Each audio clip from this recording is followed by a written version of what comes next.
Vajur sir, namaskaram.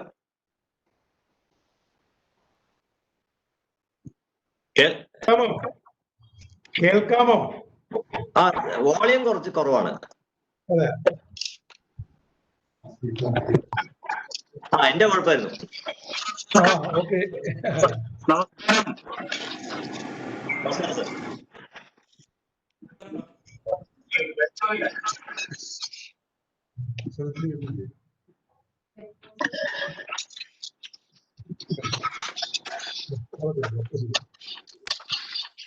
Raju ഡോക്ടറെ നമസ്കാരം.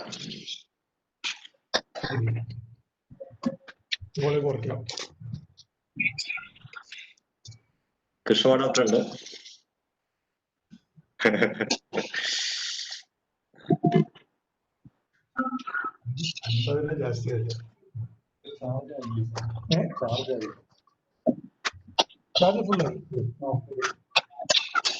കുറച്ചേരം ഓഫ് ചെയ്തിട്ടുള്ളൂ. ചാർജ് ഫുള്ളായി. അതിപ്പോ കുഴപ്പമില്ല, അത് മതി കേട്ടോ.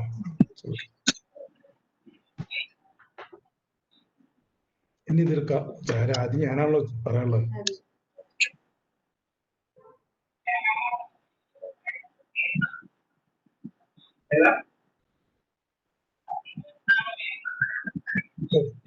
ശബ്ദ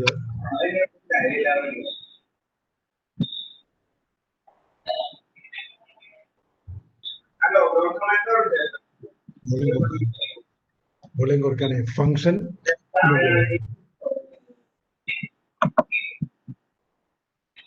ഇതില് ഇത് വെച്ച് കഴിഞ്ഞാൽ അത്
ഡോക്ടർ രാജു തോമസ് നമസ്കാരം.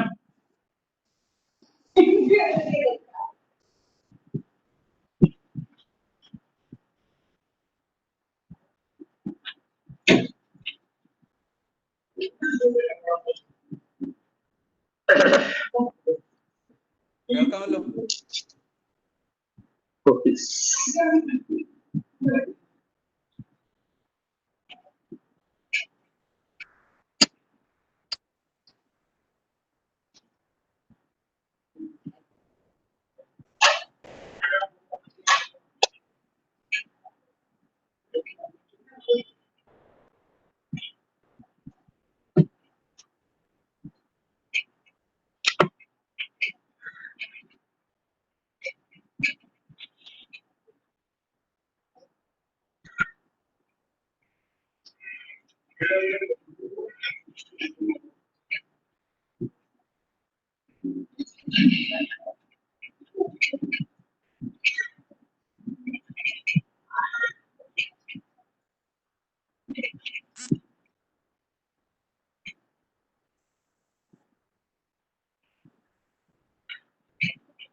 മൂന്ന് നേതാക്കന്മാരെത്തി.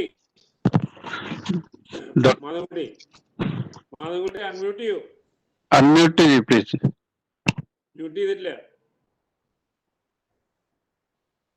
മാധവൻകുട്ടി ആരോട് സംസാരിക്കുന്ന പോലെ.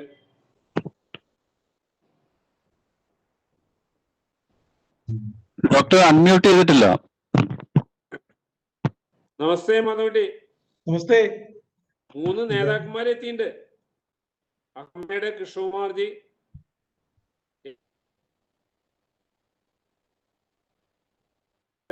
ഞാനും. Okay, we will start our section now. Doctor, please.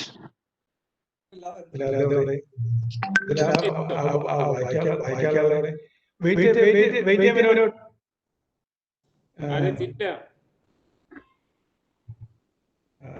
3 പേരേ ഉള്ളൂ. 3 പേരേ ഉള്ളൂ.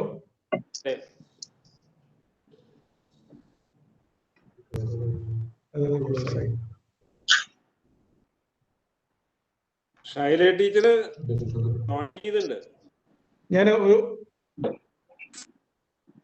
ഞാനൊന്ന് ലീവ് ചെയ്ത് അത് ജോയിൻ ചെയ്യാട്ടോ. ഇവിടെ ചില കണക്ഷൻ പ്രശ്നമുണ്ട്.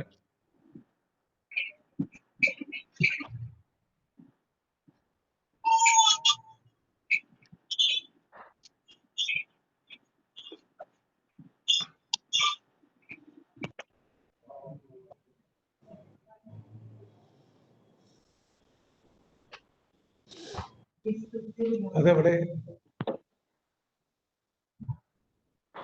വായിക്കാം.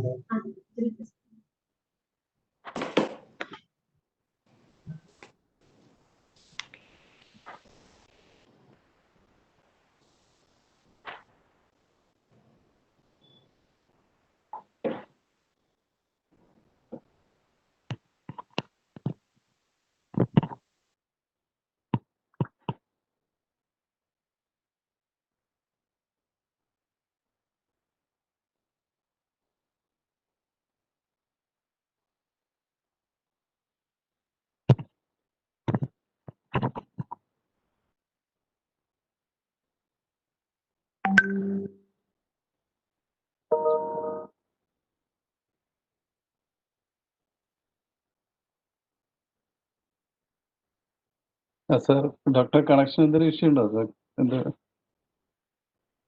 ഒന്ന് സ്റ്റാർട്ട് ചെയ്യാൻ പറയാമോ? നമ്മൾ ടൈം ലേറ്റ് ആയി. സ്റ്റാർട്ട് ചെയ്യും.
ശരിയല്ലേ? പിന്നെ ഇത് കട്ട് ചെയ്യാലോ അല്ലേ?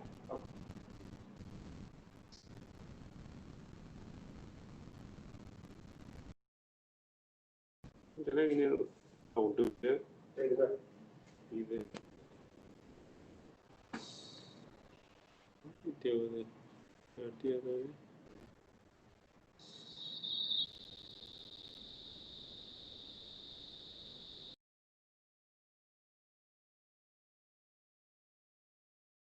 രാമാൻ കേൾക്കാമോ?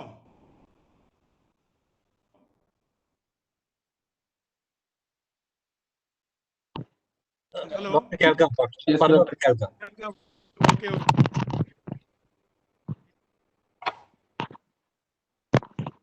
സ്റ്റാർട്ട് ചെയ്യട്ടെ. ഹലോ, ചെയ്തോളൂ. Yes, doctor. Chedolu. Yes, okay. please.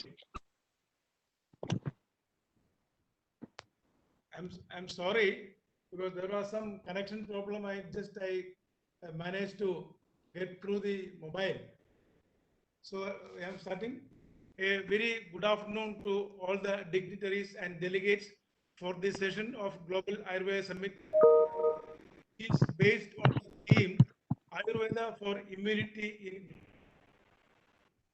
While I was pondering on the topic of this afternoon, it occurred to me that doing a little research on the popularity or acceptance, and we may even use the term recognition of indigenous or traditional medicines in countries of its origin, would be worthwhile in this regard.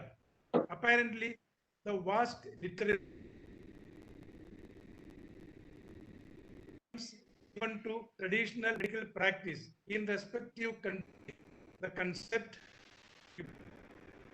transformation, and of significance which each system holds during appropriate medical care. The man sketched out by the United Nations through World Organization, stressing on the mankind uphold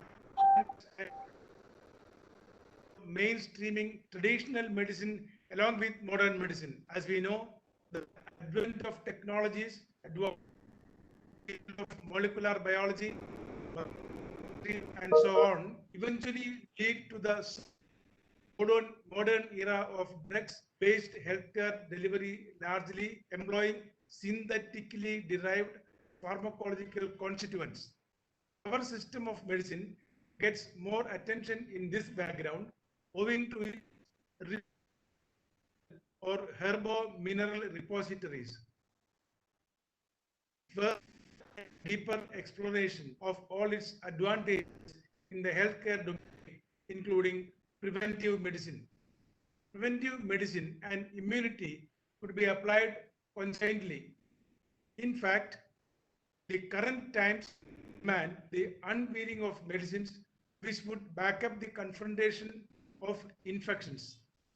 That way, the outlook of Ayurveda in connection with immunity and bringing out its brighter side internationally becomes a very meaningful task to be undertaken by us. Let us look forward to genuine, creative, effective, and versatile symposium happening over here. I am sure this would enable us to outstretch the strong arm of prophylactic solutions. I am indeed privileged to address in this particular session. Dr. Raju,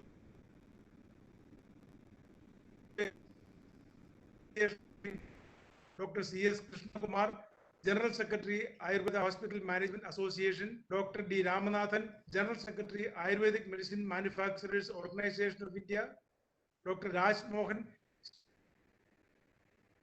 State Ayurveda COVID-19 Response Cell, Department of Ayush, Government of Kerala, Mr. Ajay Rajpi, Director and CEO, Nagarjuna Ayurvedic Center Limited.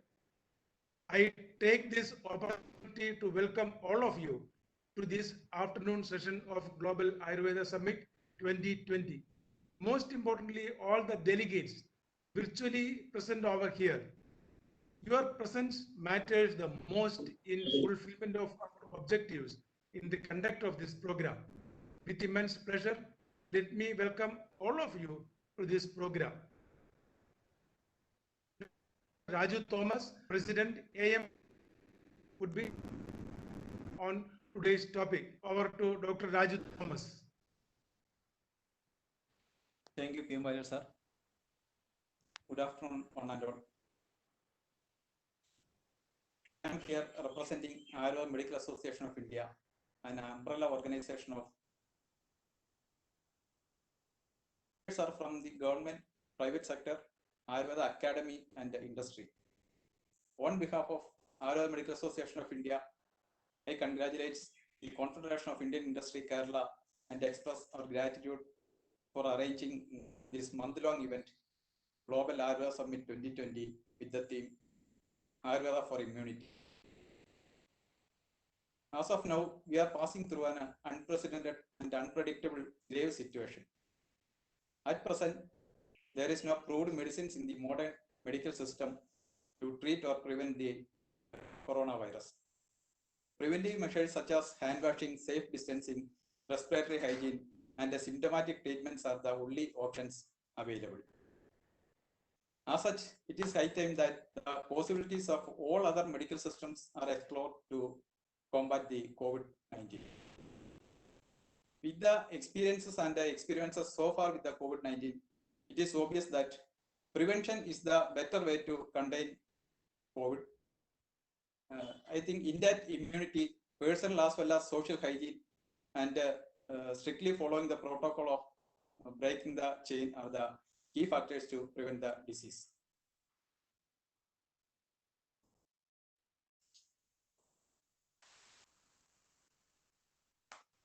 Charagacharya has an abundant description about the causations and the management of epidemics. Reasons for the communicable diseases is the vitiation of 4 factors, namely Jalam, Vayu, Desham, and Kalam.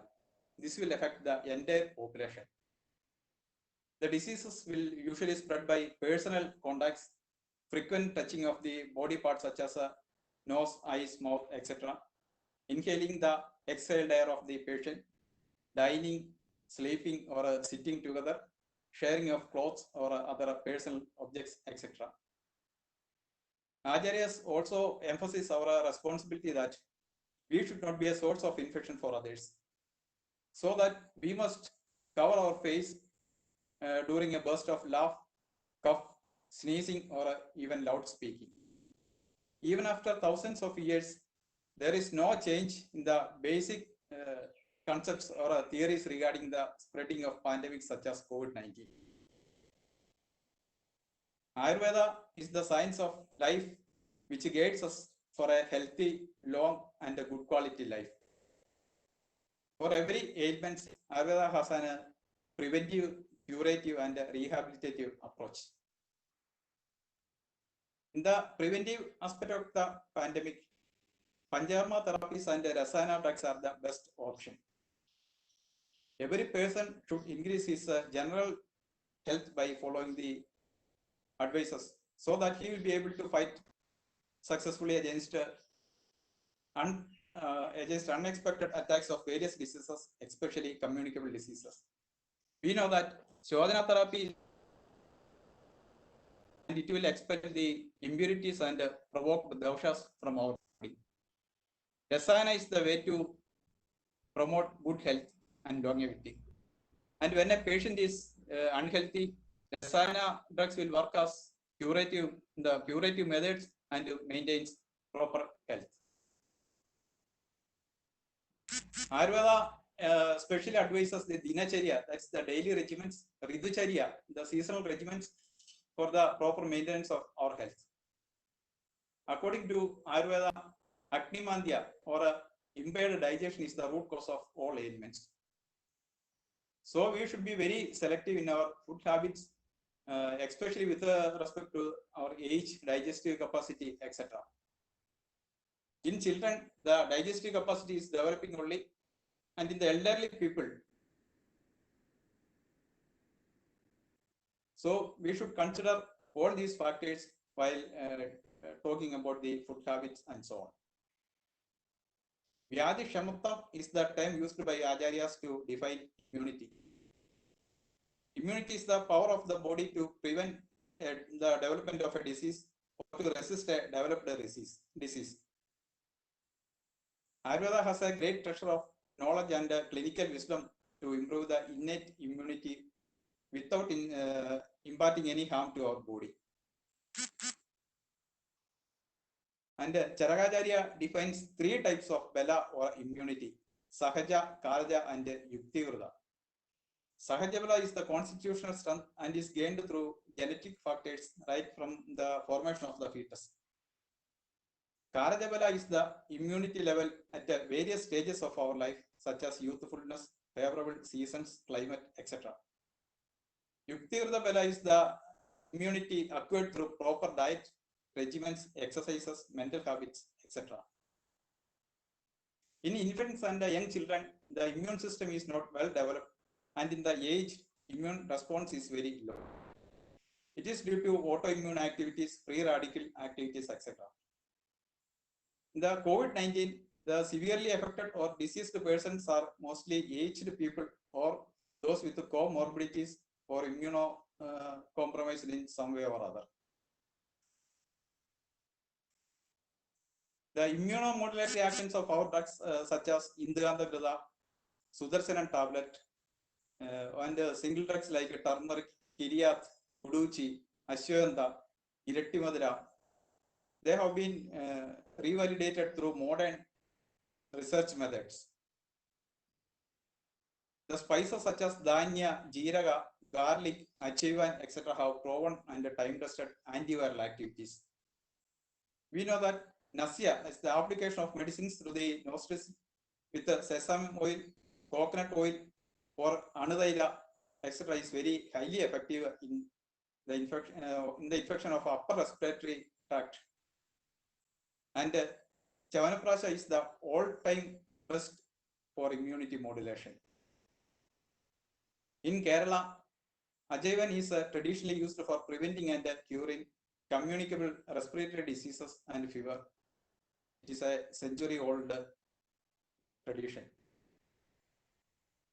Kerala Ayurveda has successfully proved its ability to manage the viral diseases. We know that in the recent outbreak of chikungunya or dengue fever, we have very well examples for the same. And with the advent of the COVID-19, AMAI has been deeply involved in the activities for the prevention of the pandemic. Our members are actively participating in the Ayurveda clinics, Amrutam and Punarjani projects which are implemented through the government Ayurveda dispensaries. And for the private sector, we are actively participating in the Ayurveda clinics. The involvement of Ayurveda for the prevention of COVID-19 has opened a variety of opportunities to use Ayurveda's advantages in ways very different from its traditional methods. One of the most successful program implemented by AMI is the counseling program named Kude, which means with you. Around 250 doctors were associated with this program. It was implemented with the help of the ISN department and Kottakkal Ayurveda College. Another innovative idea from our side is the Ayur mask. It is made up of hand-woven cotton fabric. Decoctions of turmeric and tulasi are applied on the thread. Turmeric, tulasi, etc. We are widely using these for steam inhalation as well as medicines for upper respiratory infections. And to conclude, now the situation is very grave, and according to WHO and the experts worldwide, the virus is going to be there for a long time as it seems. We have to accept the presence of the virus in the society, just like the HIV virus, etc. And now the onus is upon ourselves that my health is my responsibility. The only chance to change the only chance is to change our lifestyle and follow the Ayurvedic principles. We should follow the Dinacharya, Ridhucharya, Shodhana therapies, and Rasayana Chikitsa, and above all, practice Sabvrutta. And we have to follow the protocols of Break the Chain campaign. With all these things, our body will not be a platform for any pathogens or infections. According to Ayurvedic lifestyle, we can move forward. Thank you. Raju Thomas, for your address, a small request.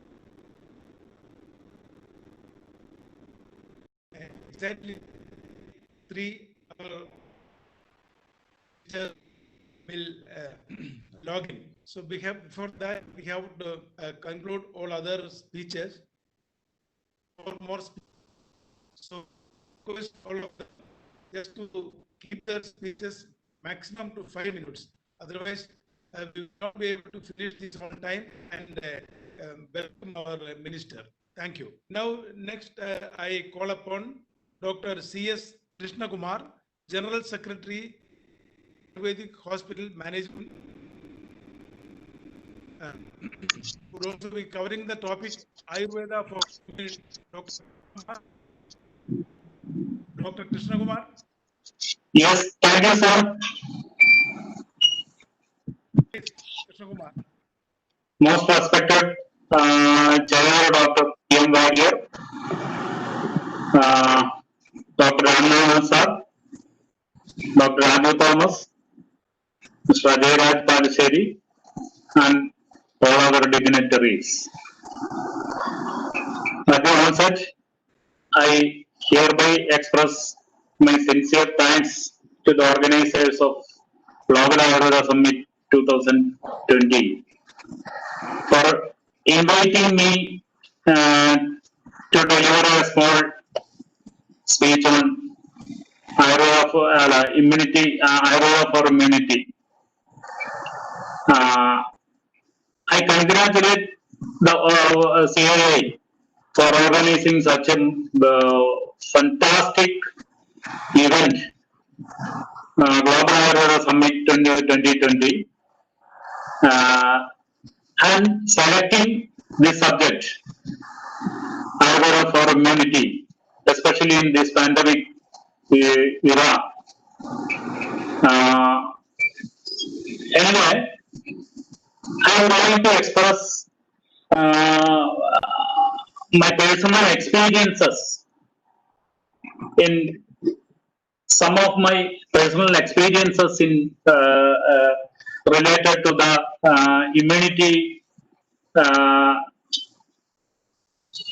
of COVID-19 or any through Ayurveda. In Maharashtra, in Bombay, in Kalyan, my relatives are residing at, in a housing society, Kalyan East. That housing society, total inmates of the housing society is 126 people, including the children.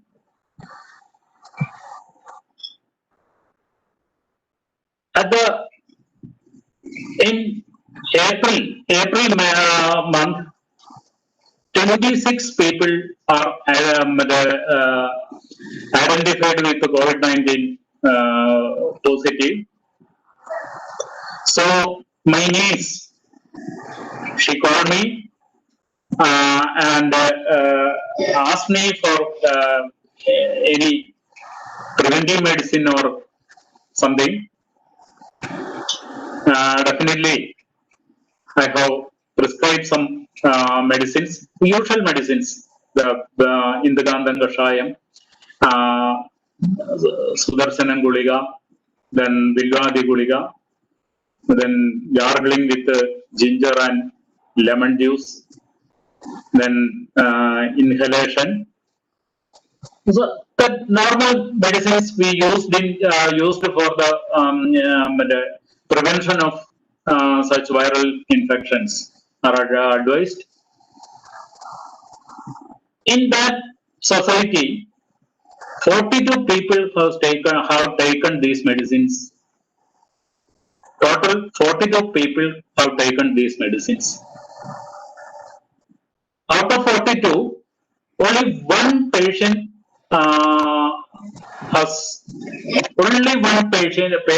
person has identified with the COVID-19 positive. And he, after confirming the COVID-19, he used to continue the medicines what I suggested. On 5th day, it was got negative, and all other 41 persons are not at all affected with the COVID-19 or any other viral infections of the season.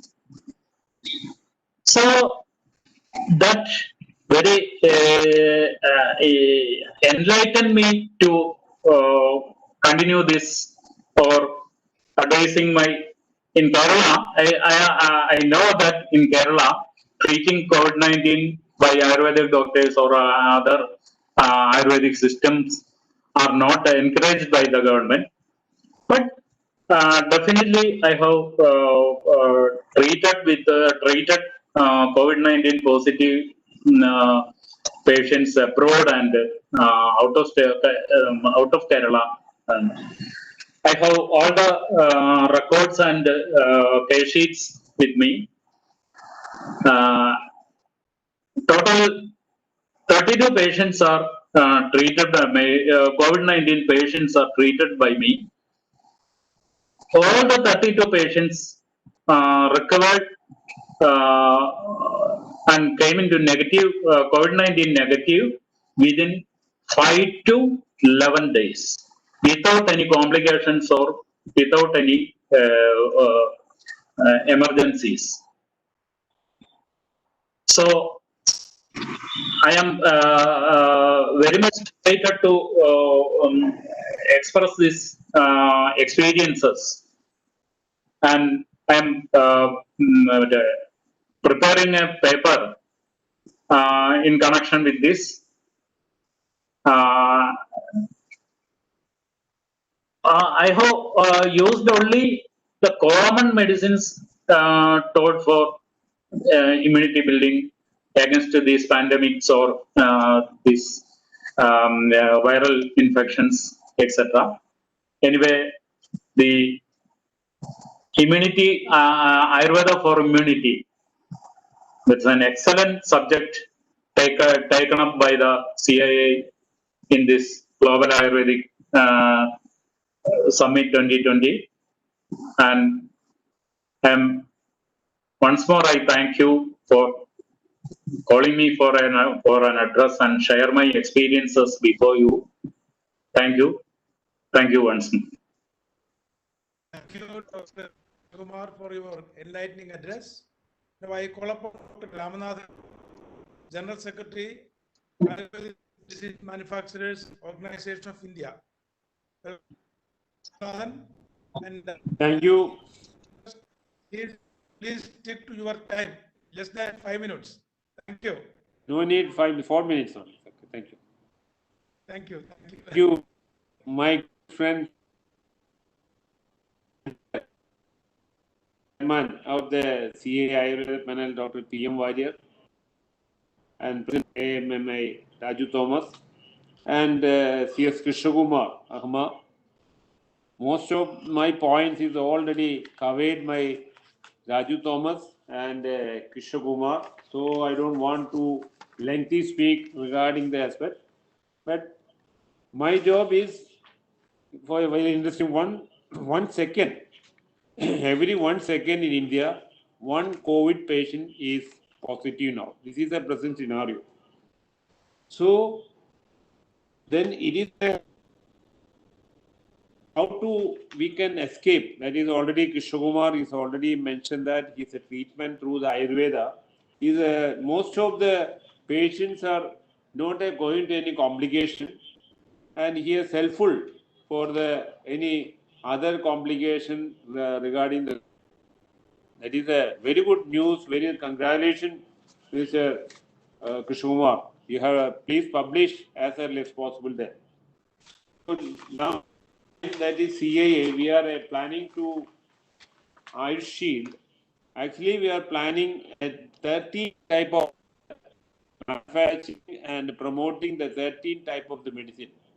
That is, one is Induandan Kashayam and tablet and syrup, Deshmula Kashayam tablet, Dakshadi Kashayam, Sudarshanam Guliya, and Villuadi Guliya, Agasira Sayanam, Chanaprasham, Induganda Gridam, Hydra Gandam, and Ashwagandha tablet, and Guluchi Tipili, Gulutia and Eshtimadu, and Thoyam or Shadangam Thoyam, Shundi, and the gold turmeric milk, etc.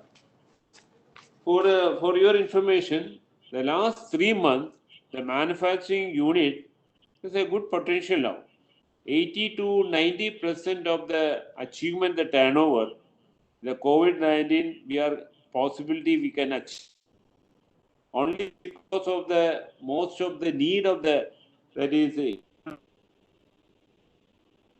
medicine, this is Indugandan, Chanaprash, that type of medicine need in the market. So the manufacturing side is improved day by day.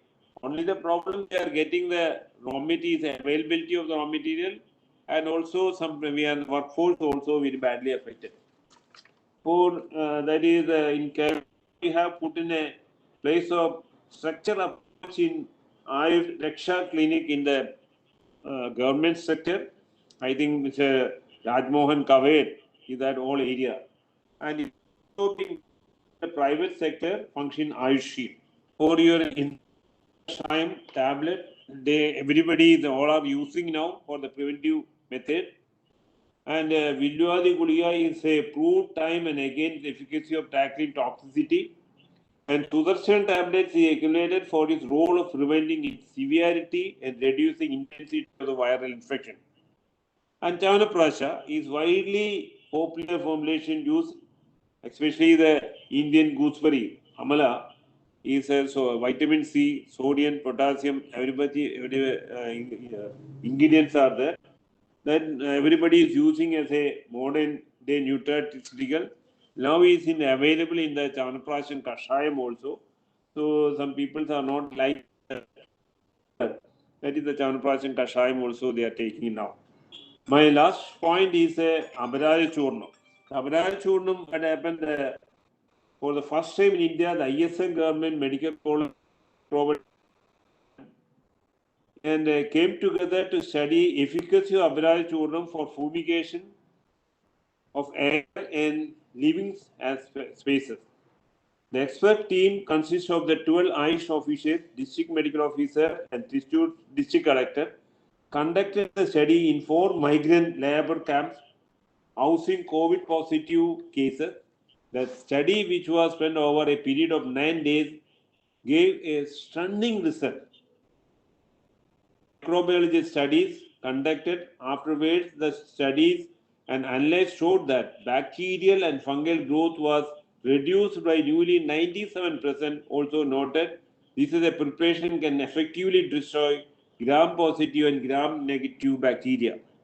For your information, now all over India, the is using for the COVID condition, the microbial condition reducing. All over India now they are using. That is a good sign. That is the sign started from the Kerala. And must remain exploited the field of Ayurveda management epidemic certain biased lobbies with are actively working to keep Ayurveda away from public reach. Period of global crisis. I request the CIA, you go to the Wikipedia. Now, very badly affected the Wikipedia people are misusing against the Ayurveda the COVID time. So now we have jointly the CIA this time this panel is jointly give a solution regarding the Wikipedia issue with the COVID scenario showing no signs of prepared the new normal living of COVID untouched by it, and Ayurveda for immunity is the sharpest arrow is a cure. So now the world is accepting now. Ayurveda is only chance for the prevention. Thank you, sir. Thank you. Thank you. For your enlightening speech, Dr. Raj Mohan is the coordinator of State Ayurveda COVID-19 response food model Ayurveda clinic. Dr. Raj Mohan. Yes, sir. I'm here. Am I audible, sir? Respected PM Warrior, sir. Yeah, sure, sir. Sure, sir. Respected PM Warrior, sir, and all other dignitaries, my pranams to all. I just want to talk about the Ayurveda clinics that we have put forward in Kerala for the management of this COVID-19 care. As we are all aware that our Honorable Chief Minister has invited a group of experts. Of course, Mother Kuti Warrior sir was also there. And we have constituted a task force and we have given a report to the government. Based on that report, government approved a strategies for the prevention, mitigation, and rehabilitation of COVID-19. And we have provided the government with a proper implementation strategy that includes the state Ayurvedic COVID-19 response cell, regional Ayurvedic COVID-19 response cell, district Ayurvedic COVID-19 response cells, and which is extending to these Ayurveda clinics. And one of the major aspects I just want to highlight with these Ayurveda clinics is that Ayurveda clinics now serves as the grassroots level implementing organization for the Department of Ayush for all of its programs, particularly all of its programs. Particularly Ayurveda clinics working through the Ayurveda task force. The Ayurveda task force comprising of the chairman, the president of the panchayat as the chairman and the medical officer as the convener. The Ayurveda task force comprising of the majority of the volunteers which are available for dispersal at the panchayat level. So that Ayurveda task force is actually delivering our major programs like Swasthyam, Sukhayusham, Punarjani, and Amritam. Punarjani is the COVID convalescent care, and Amritam is the COVID-19 care for quarantined individuals. Both of these projects, that is Amritam and Punarjani, are the flagship programs of Kerala, and we are gaining high acceptance from the population, high acceptance from the persons regarding that.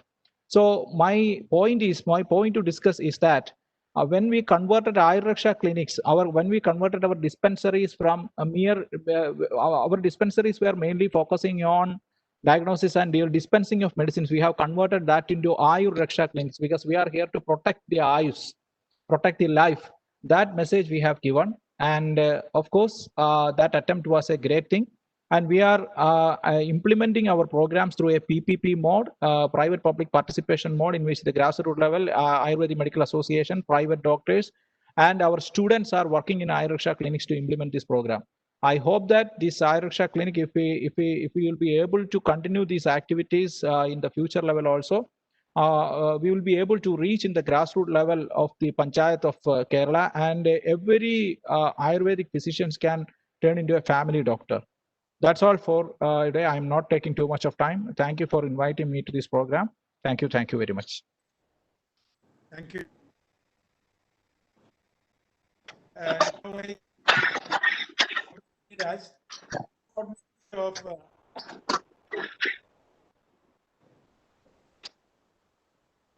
Yeah. Good afternoon, respected PM Warrior. And we are expecting Honorable Health Minister anytime, other dignitaries on the dais. The association leaders and the people who spoke have already explained the formation of Ayur Shield, its working and its success. It was thought of as an extension of the Ayurveda clinics of the government, and the industry participated in wholesome. The associations of manufacturers, hospitals, and individual doctors came together under the association names of Ayurveda Medical Association of India, Ayurveda Medicine Manufacturers Organization of India, and the Ayurveda Hospital Management Association. All these people, the entire fraternity came together, and a scientific community was constituted to face this pandemic. And the protocols Protocol SOPs were created, and across Kerala it was implemented in a big way. Chief Minister, or Honorable Chief Minister, inaugurated the program on May 28th. And after that, thousands of people, both practicing from hospitals or their individual agency clinics or from their homes, joined under the one label and one protocol and one reporting system. Thousands of such clinics are operating. People have taken it well, and their concern of infection and its implications have been mitigated to a large extent. People are able to go to work and be productive for their livelihood. As Ayurveda says, the job of Ayurveda is to protect people's health till death, and they have to die healthy. And the microorganisms are part of our system, and we can live with them. In this activity, the combination of all these associations and the fraternity came together when we were totally stuck and we all had to shut down at one point in time in March, where the pandemic hit us hard and we were trying to fight people from not dying. But through the process, by the time we all started back in June, there is a success model that has emerged from this.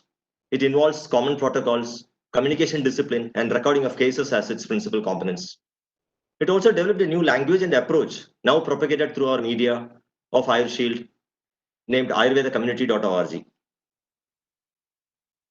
Another important aspect is learning and enabling through the Scientific Advisory Board is helping young doctors to get more understanding of actions of Ayurvedic medicines and therapy to become reliable and available family physicians of each locality. This success prompts us to institutionalize this model for building up specialty-based Ayurvedic treatment. Such clinics with common protocols, scientific committees, and digitization will enable the thousands of young Vaidyas to choose specialty at a young age and excel in their profession.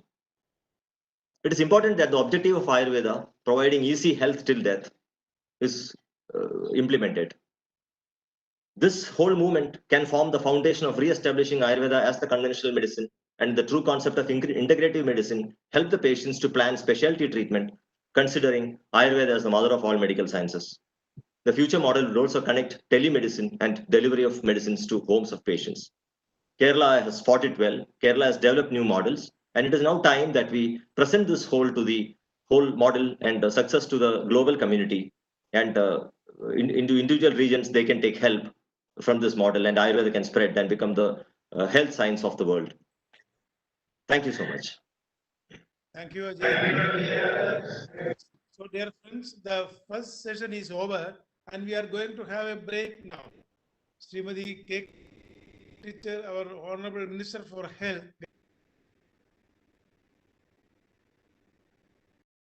So, please.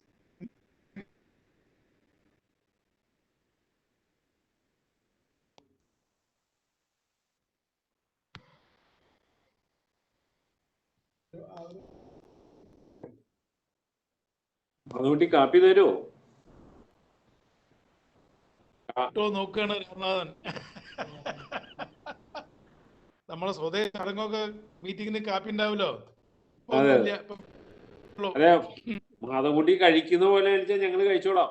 ഞാൻ അതാ കാണിച്ചു തരാം, അതാ കഴിക്കുന്ന പോലെ എന്നെ ധ്യാനിച്ച് കഴിച്ചോളൂ കേട്ടോ.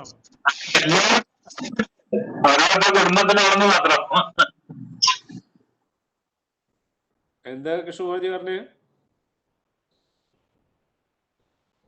കേൾക്കാനില്ല, അൺമ്യൂട്ട് ചെയ്യൂ. എല്ലാവർക്കും കാപ്പി ഉണ്ടോന്ന് അറിയാമായിരുന്നു. അല്ല, ഈ കൃഷ്ണകുമാരിയുടെ ഈ കേസ് എവിടെയാ ചെയ്ത ട്രീറ്റ്മെന്റ്? ഇവിടെയാണോ, ഹോസ്പിറ്റലാണോ? ബോംബെയിലോ? Okay okay okay. കല്യാണം എന്റെ നീസ് താമസിക്കുന്ന ഒരു സൊസൈറ്റി ഉണ്ട്. ബിൽഡിങ്ങില് 44 തോന്നുന്നു വീടുകളാണുള്ളത്. പേരുണ്ട് അവിടെ താമസിക്കണത്. രീതിയില് 22 പേർക്ക് ഒരാഴ്ച ഡിക്ലെയർ ചെയ്തു പോസിറ്റീവായിട്ട്. അപ്പോഴാണ് എന്നെ അവള് വിളിച്ചത്. നമ്മുടെ കല്യാണ ഈസ്റ്റില് നമ്മുടെ ഏജൻസി ഉണ്ട്, എക്സ്ക്ലൂസീവ് ഏജൻസി ഉണ്ട്. അവിടെ ചെന്ന് മരുന്നുകളൊക്കെ മേടിച്ച് സ്റ്റാർട്ട് ചെയ്തു. ഇവര് സ്റ്റാർട്ട് ചെയ്തപ്പോ അടുത്തുള്ള വീടുകളും എല്ലാം കൂടെ 42 പേര് കഴിച്ചു. ആ 42 പേരിൽ ഒരാൾക്കാണ്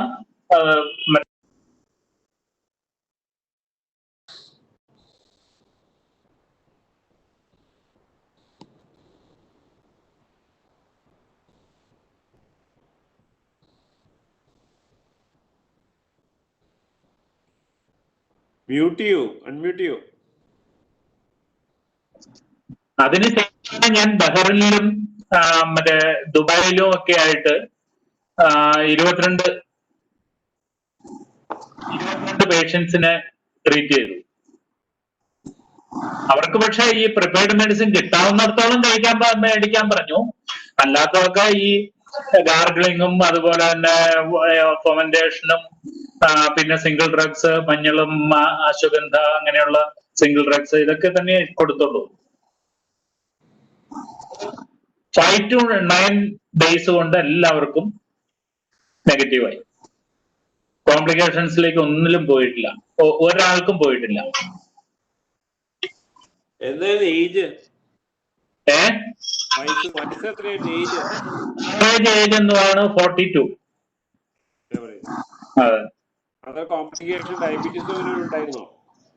കോംപ്ലിക്കേഷൻസ് ഡയബറ്റീസോ അങ്ങനെ എന്തെങ്കിലും ഉണ്ടായിരുന്നോ അവർക്കൊക്കെ?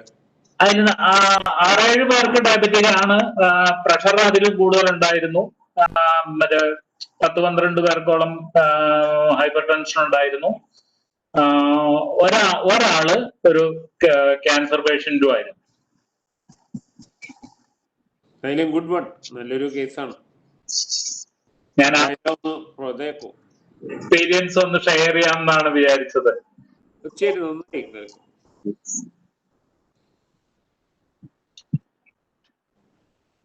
നമ്മുടെ ഹോസ്പിറ്റലുകളൊക്കെ എന്നാ തുറക്കാൻ പോണേ?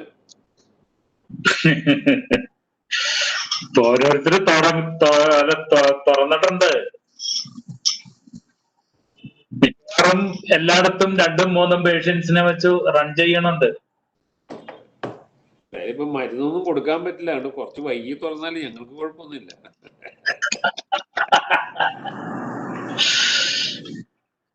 എനിവേ പ്രോഡക്ട്സ് മൂവ്മെന്റ് വലിയ കുഴപ്പമില്ലാണ്ട് പോകുന്നുണ്ടെന്ന്.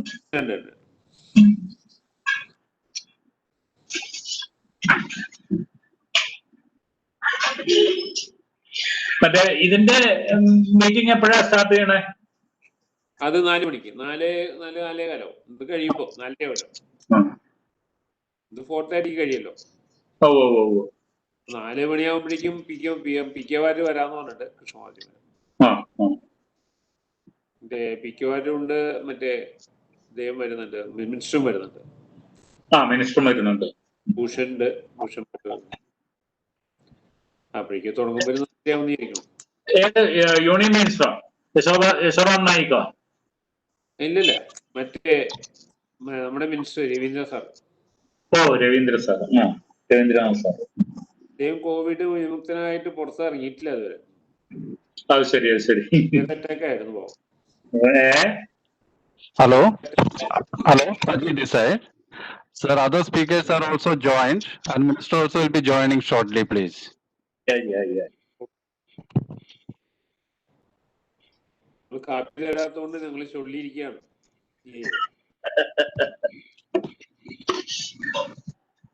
സജി മാത്യു കുറച്ച് കാപ്പി എന്തെങ്കിലും തരുമോ?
Ramesh Mangal sir, namaskaram.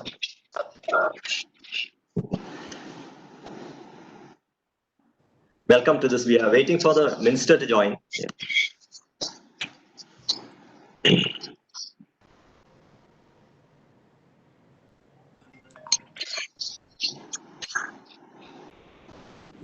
everybody. Good afternoon. Good afternoon.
Shall we start? Welcome, madam.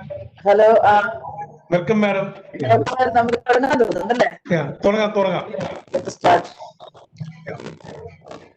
Good afternoon, everybody. May I welcome Honorable Minister for Health, Srimati K.K. Shailaja, to this event. Madam, graces the occasion with great spirits and instills greater enthusiasm within us. It is indeed a matter of great privilege and pride for us to have you here, madam. Thank you, madam, for taking time from your busy schedule to attend the conference. Welcome, doctor. Welcome, staff. Hello, can you hear me? Can you open camera for attendance? Can you hear me? Okay, doctor. Okay, yeah. Good afternoon. The session started at 2 o'clock, 2 p.m. Dr. Ramanathan, General Secretary, Ayurvedic Medicine Manufacturers Organization of India. Dr. Raju Thomas, President, Ayurveda Medical Association of India. Dr. C.S. Secretary of Hospital Management Association had given their valuable inputs on Ayurveda for immunity.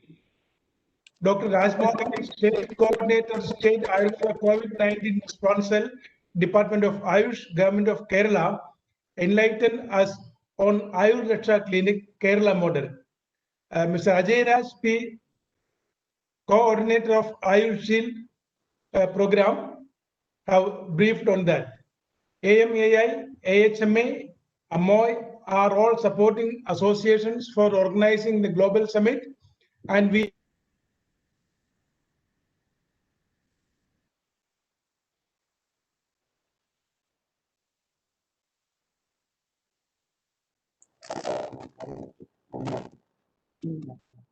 അവരുടെ നെറ്റില്ല.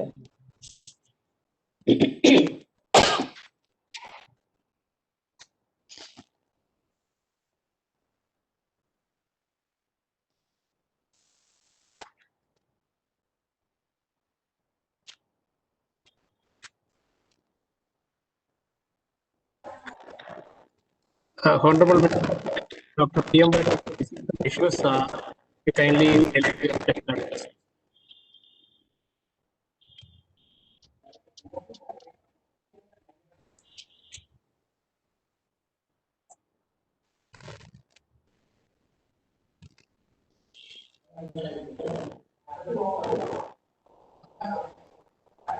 Honorable Minister, there is a technical issue from Dr. PM Warrior. On behalf of showcase Ayurveda herbal medicine to the world as a solution for Ayurveda. Global Ayurveda Summit is an event as a powerful event for globalizing Ayurveda inbound and outbound. The key objective of Ayurveda should become a globally accepted conventional choice of medicine for treatment of diseases and immunity. In terms, Ayurveda branded vertical should become a USD 10 billion industry, that is INR about 75,000 crore. This includes all varied verticals of Ayurvedic branded goods, including FMCG. The mission for this Ayurveda needs to be showcased to Indian and global public as a solution both in medical treatment, immunity, and daily use of Ayurveda. With these words, I am delighted to call upon Srimati K.K. Shailaja, teacher, Hon'ble Minister for Health, Government of Kerala, to deliver the keynote address. Madam, please. Dignitaries who are participating in this August gathering. First of all, I want to express my thanks to invite me to such a great seminar and discussion in which the veterans and dignitaries like Thomas sir and and so many other dignitaries are participating. And I want to express my thanks to CII for organizing such a very good conference on the Ayurveda issue. And the object of this seminar is Ayurveda for immunity and global scenario. The whole world is infected with the viruses we know, for which no vaccine or medicine has so far invented. And the world of humanity is anxious about the future. Other topic is more than the present one. I take this opportunity to appreciate the organizers for selecting this topic, valuing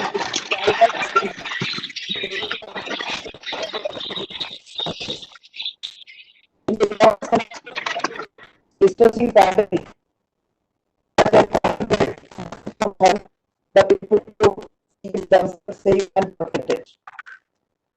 The health sector, the development is following the practice of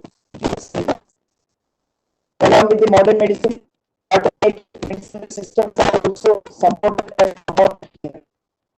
Ayurveda plays a major role in the center of Kerala. Ayurveda in Kerala is unique, as you know, owing to the judicious blend of indigenous practices, surviving traditions of systematic learning, as well as popular acceptance of the principles and practice, cutting across the diverse socio-economic and cultural barriers. There have been several authentic Ayurvedic treatises that had originated in this land, which have been widely acknowledged and appreciated by the global Ayurvedic fraternity. There are detailed descriptions of over 1,500 medicinal plants, as well as 6,000 medicinal formulations and thousands of signs and symptoms for detailing and diagnosing diseases available in Ayurveda.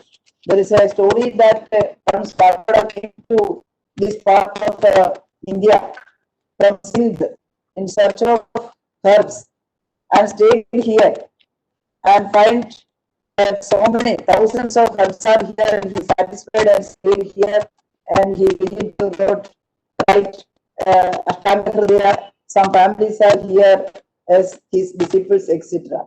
So Kerala had a very good traditional Ayurveda, and we are on it. The legacy of Ayurveda in Kerala has also been sustained so much so that the entire world is looking towards the state its responsibilities of Ayurveda in the current public health scenario. Though treatment with Ayurveda is considered effective in managing chronic diseases and prevention of infectious diseases by providing lifestyle interventions, its application in communicable and nutritional disorders in public health has also been beneficial. The position of Ayurveda in the public health management during such a time with the epidemic often on some topics and the cyclone and the Zika virus infection and this corona, every time infection scenario, Ayurveda has very much to improve the health of the people. We tried very much. And the Honorable Chief Minister of Kerala had convened a video conference among the selected experts from various states for strategies for management of COVID-19. COVID-19 was first reported in India, that is in Kerala, and some people who returned from Wuhan, we find some positive cases amongst them.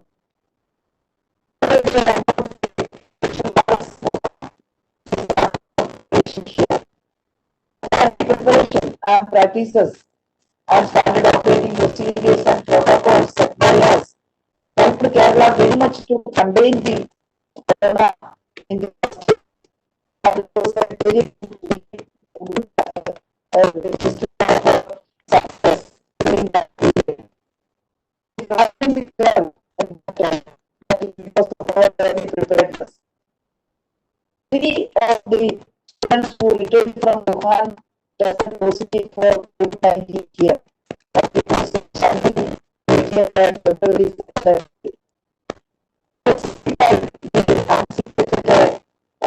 severe thing in future. We expected the worst and we started for the preparation for the worst.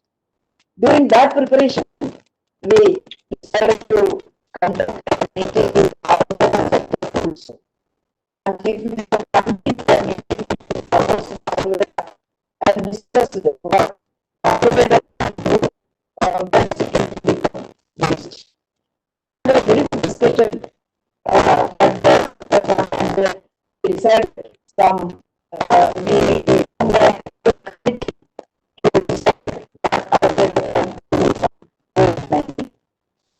that committee met and discussed these things and put forward some remedial measures, especially in the preventive part of the prevention, mitigation and rehabilitation. Ayurveda has suggested some solutions. The department, HIVE department, and also to the Chief Minister. The report and the subsequent action plan on the basis of the report were endorsed by government and the state Ayurvedic COVID-19 response cell responsible for the planning and implementation of these strategies came into existence. We at once formed an Ayurvedic cell for Corona, COVID-19 and started our action. Special emphasis was laid on ensuring availability of the essential medicines mentioned in the approved protocol. Under the leadership of the veterans, and also it was convened by Dr. Admohan, and he submitted a very good report to the department.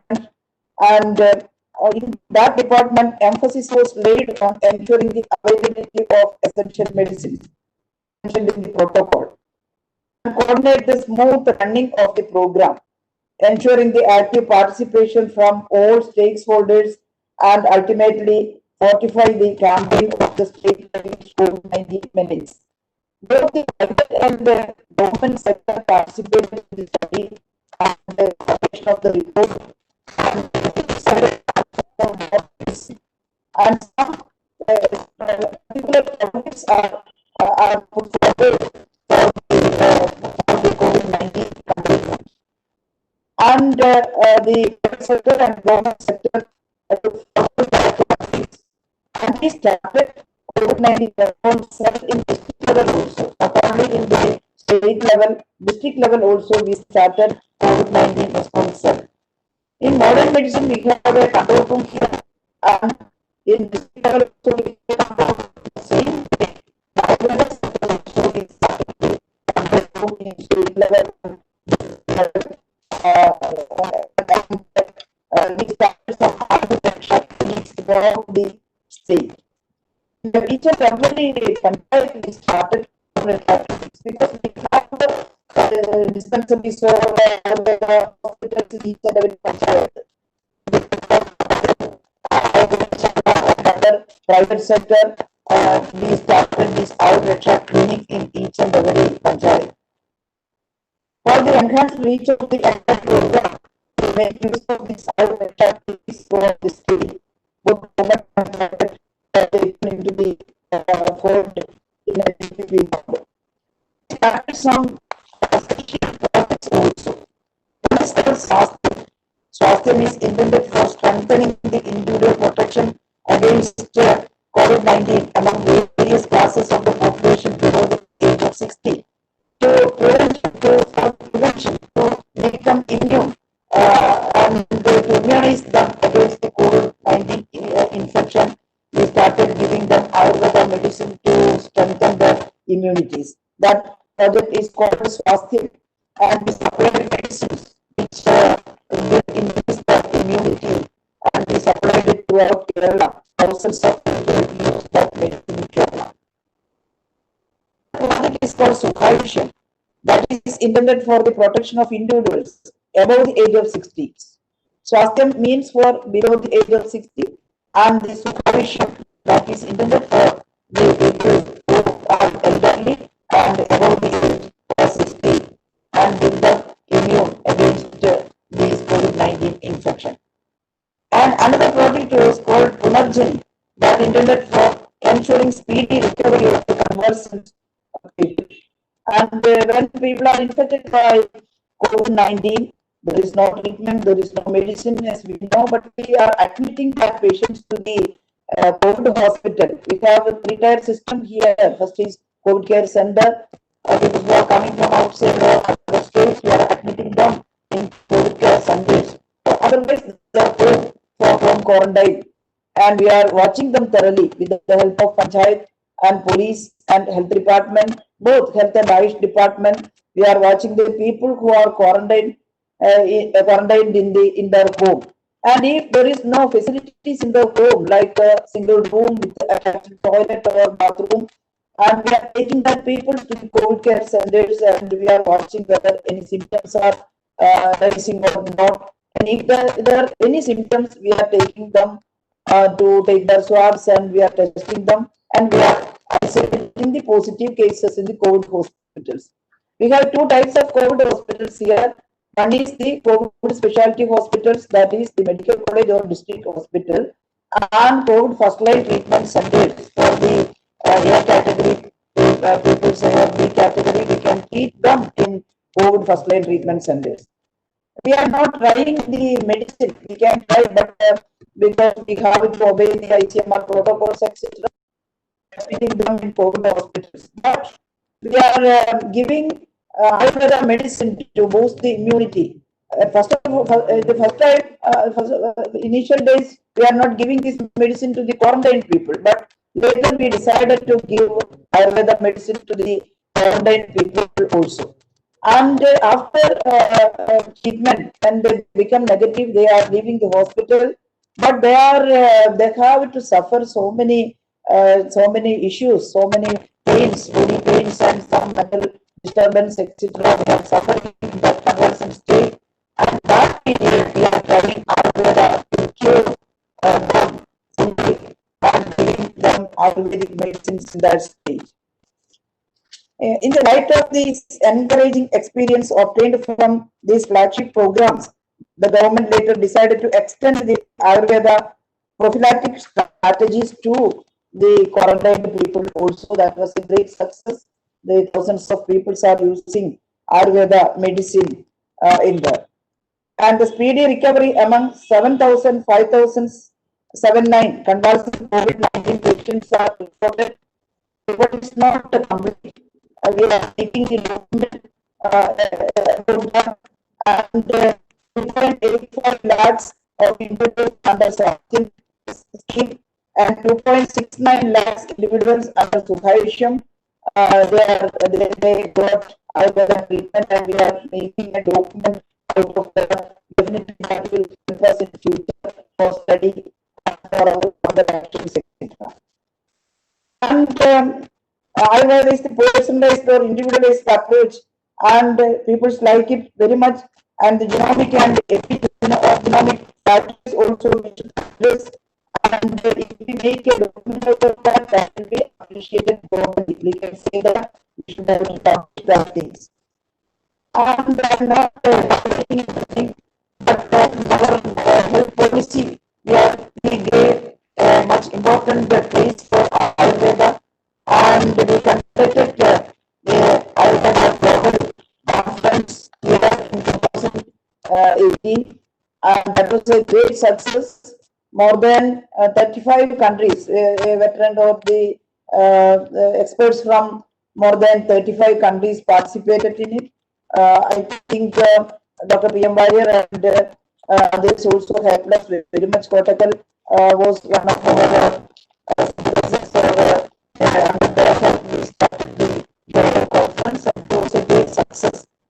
And the message from Kerala went to the whole part of the world. We are promoting Ayurveda more than anything here. CM is also, Chief Minister is also very much interested in that. Not only that, we are now constructing, or we are now forming a very good Ayurveda Research Institute here. We acquired 300 acres of land, out of which we got more than 50 acres in our hand, and the acquisition process is going on. During that discussion about the Ayurveda Research Center, International Ayurveda Research Center, I want to express my thanks to Vatican sir, because we didn't know what is the, we have hope and an aim to form an Ayurveda Research Center here, but we are not aware what is Ayurveda Research Center and what should be its components. At that time, I called Vatican sir and asked his advice, and he came here, and in his speech, a 45-minute speech, we got everything about the Ayurveda Center, and we formed a draft on it, and again my secretary visited Vatican sir, and he gave advice after that also, and the master plan is over. And we got 62 crores of rupees in advance of the first stage from IFB, and tender is over, and the work started there. In the first part, our aim is to construct a research lab and also a 100-bedded hospital, especially for the research, and the museum that should be an international level museum. For the old students across the world who want to know about Ayurveda, that museum should help them. And that was the first part of the master plan. And the construction work started there. I think it will be a great asset to the to the indigenous medicines all over the world. And we can think about the next stage also. Other 142 acres land we will get within 1 month, and other lands 300 acres we are able to possess between these 3 or 4 months. We will get under our possession. All the proceedings are over, and we will cultivate Ayurveda medicine there. Our plan is great. Not only for this, but also a botanical garden and a medicinal cultivation place, etc. That was under this project. And we are giving that much importance to Ayurveda. And during this pandemic season, we have to prove that. Everybody is saying that. Is there a proof with you? That Ayurveda medicine is good for COVID-19 or any infectious disease. What is the proof they are asking? Several research are going on. I think there is a paper in front of our expert committee that is molecular research done by one of the Ayurveda doctor and his team, and the ethics committee approved it, and the CSIR also approved it, and we are going on with that. Not only one, so many people are submitting some research papers, and we should prove with evidence. Evidence is the most important thing. Everything should be evidence-based, and we should promote these evidence-based research papers in Ayurveda. Definitely, that will help our health sector, especially for these infectious diseases. And we should prove that there is medicine with us. There is medicine in our times. There is some solution in our Ayurveda sector. And we should have to prove that. We can work together. And the business part also we should look at. Because some countries are making use of their indigenous knowledge and things for business. And in India it is clueless. And we want to have medicinal production, more medicinal production here, medicine production here, and the export of this medicine, etc. And that part also is very important. In that part, I think CII collaboration of industries, they can help us very much. They are doing some great work on this part, and I am thankful to the CII for the help for the development in the industry, both in government and private sector, and CII can play some important role in that. Once again, I want to express my thanks to giving a chance for discussing these things. This not only the COVID-19 and its impact, but also the future of Ayurveda, future of indigenous medicine, and it's a very good starter. And I think we can continue this kind of discussions and activities further. And thanks for everybody, especially I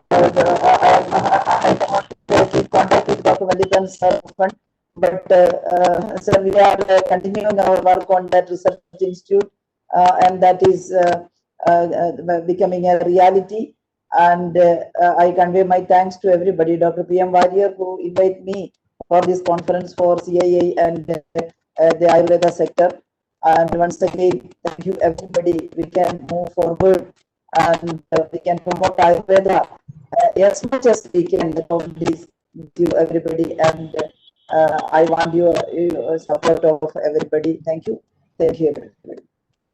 Thank you, Madam, for your enlightening address and giving us an overall perspective of the present scenario of Indian Ayurvedic industry and the road ahead. Thank you, Madam. Thank you once again. Thank you, Doctor. An accomplished global industrialist and a mission leader in global Ayurveda joined us to moderate this complex session. He is none other than Mr. Ramesh Mangal, chairman of Khatra Group based in Singapore, and fortunately the chairman of Kerala Ayurveda Limited. I welcome Mr. Ramesh Mangal to moderate the session. Over to you, sir, Mr. Ramesh Mangal. Thank you, Dr. Warrior. Thank you, Honorable Minister. For all practical purposes, I am totally devoted to Kerala Ayurveda. I come from a neighboring state, but it has changed my life. And I believe in the ancient traditions. And I believe that that can be taken to the world. Now, there are a lot of things about Ayurveda which I'm not going to repeat. It is probably the largest opportunity for mankind for health, for wellness, and also for business. However, there are many fundamental challenges. And I'm somebody who has traveled over 90 countries. I speak a lot of languages. So I bring with me a sense of understanding from abroad, which I have recently had an opportunity to learn from Ayurveda, and particularly in Kerala. So yes, Ayurveda is a huge market. However, we have lost the opportunity on yoga primarily.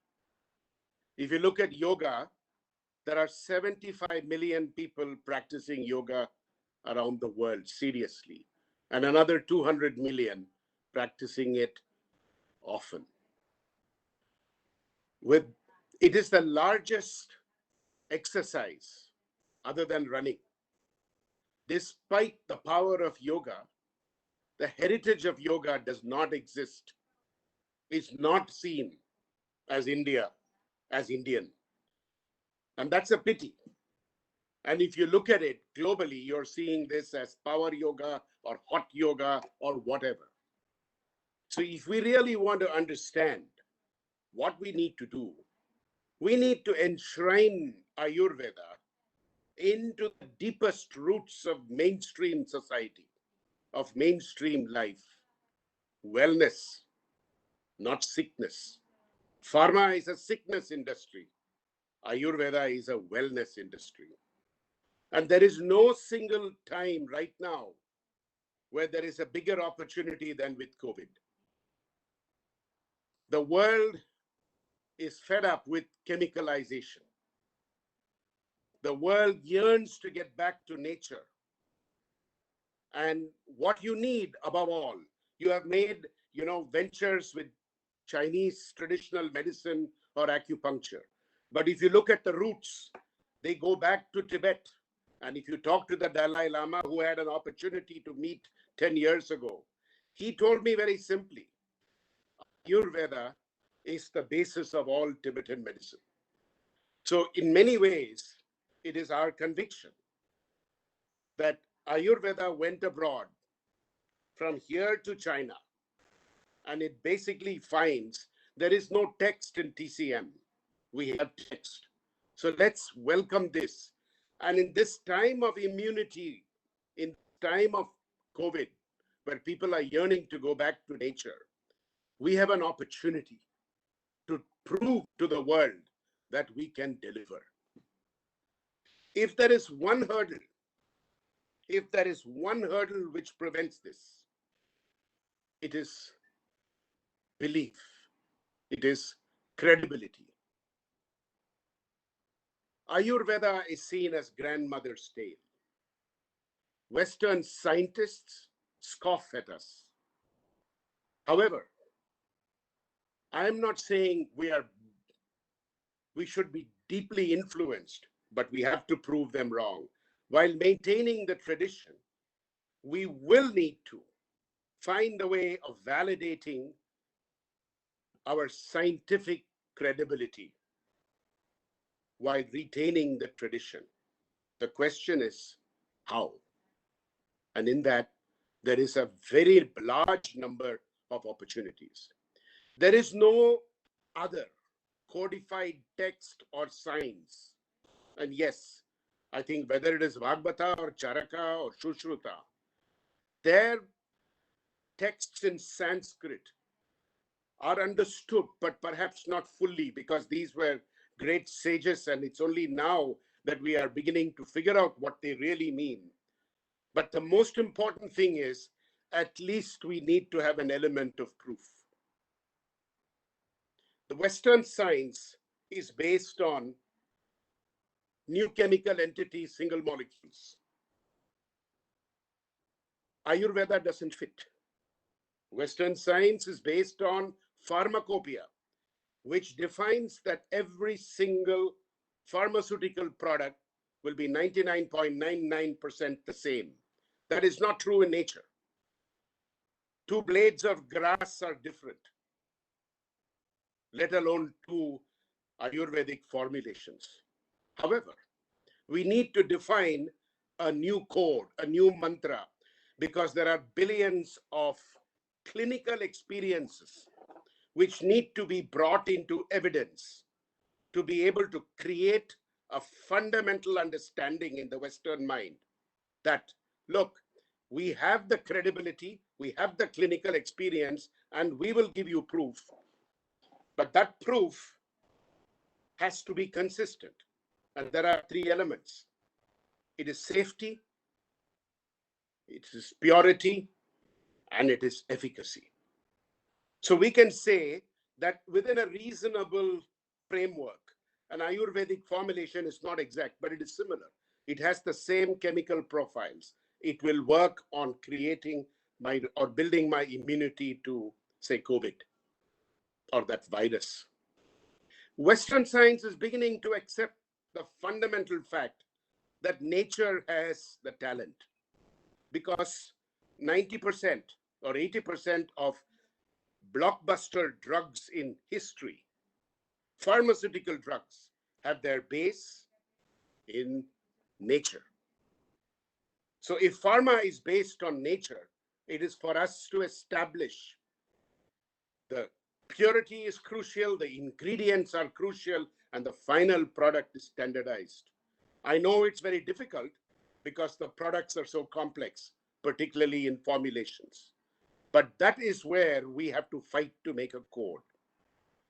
And I think it's possible, because in my own example, and I got healed because of Ayurveda, I have put a lot of my life savings into building out a certain amount of evidence based on science.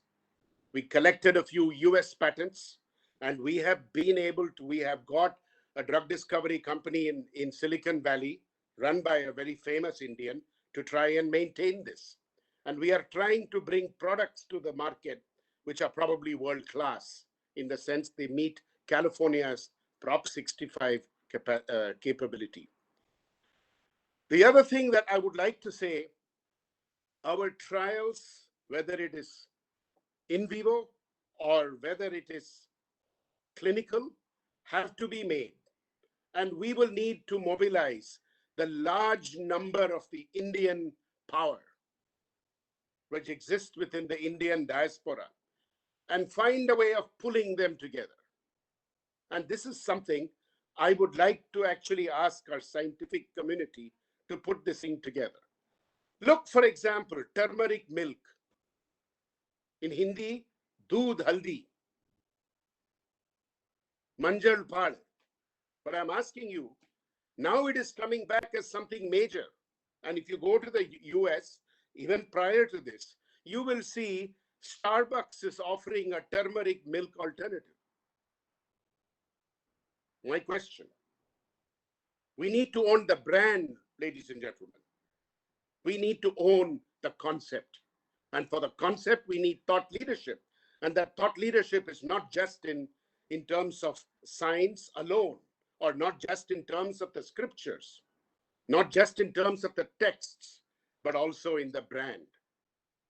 If you look at an Apple phone today, it creates the image of Ayurveda and it builds it. This is what I would like to do with Kerala Ayurveda, because that's the name of our company. And I do believe Kerala represents some of the finest traditions of Ayurveda because it was never invaded. The rest of the country saw enormous change with invasions. Kerala, that did not happen. So I think what we need to do is to demonstrate ourselves in 2 countries initially, and then from there go. Why only 2? Because I believe nothing works like success. The proof is in the eating. So in India, we have a COVID crisis. I believe Ayush is leading the effort, but it requires much more than the government. It requires an effort to single-mindedly focus on affordable health. I have the experience of my driver spending 4 lakhs of rupees for his father to have a heart operation, for which he is going to be paying back the rest of his life. Is that healthcare? We need affordable health, and that is Ayurveda. And we need ahara, or food, and medicine is food. So in simple ways, I believe that we need a spectrum of offerings: products, education, and services. Why education? Because very often people don't understand the basics of Ayurveda. So it is not just saying, here is a medicine for a stomach problem. You need to help them understand what is balance or what is samatvam. If I'm able to establish my balance, then my body has natural immunity to resist COVID or whatever other disease. So immunity is crucial. And then we need to combine that with panchakarma, with treatments, with oils, because the skin is the largest organ. So it is education, it is products, and it is services. What I would like to do is to be able to say all of this is something which is happening. We are involved in education in the United States, and we have about 2,500 alumni. These alumni have done between 600 and 2,500 hours of Ayurveda education, formal traditional Ayurveda education. And this is certified by the California government. Now, with this, what happens? You have a basis, and they, in 16 states in the United States, they can practice as providing Ayurveda counseling. My question, we need to go through with them as ambassadors. Each person of that 2,500, which can become 25,000, can reach another 500 people. And over time, you will capture the imagination. And in today's world, with the digital revolution, there is no better opportunity. There is no better opportunity, because just like we are sitting here today, each in his own office or room, talking to 1,000 people maybe, and the only way that is happening is because of digitization. The offering is customized. So my thought for you is, something like a WhatsApp became from nothing to maybe 2 billion users. Can Ayurveda through digitization become like a WhatsApp? I'm not saying a WhatsApp, but a mobile support to help you in terms of managing your life. In a nutshell, I believe there are 3 things. We need affordable health for India, and we need science. And in terms of taking it abroad, I would like to suggest we focus in the United States. And the reason is, the US is hungry for health in terms of certain states, not all, but California, the West Coast, there is enormous interest. There are people who are interested, whether it is vegan or all kinds of different fads. I think we can teach them, we can get them going into something else. So if we keep 2-country focus on validation in science, I think we will get there. We have a very distinguished panel today. We have Dr. Professor, National Research Professor M.S. Valiathan. I had the privilege of meeting him. He's a great man, and I believe he has done everything possible. And I believe in this particular regard, as I hand over to him, I would love for us to hear his wisdom about how do we overcome the fundamental hurdles for Ayurveda to achieve its true greatness. This is not only a boon to mankind, but it would also be for us something which actually gives us, as a country, national pride. Dr. Valiathan, over to you, sir.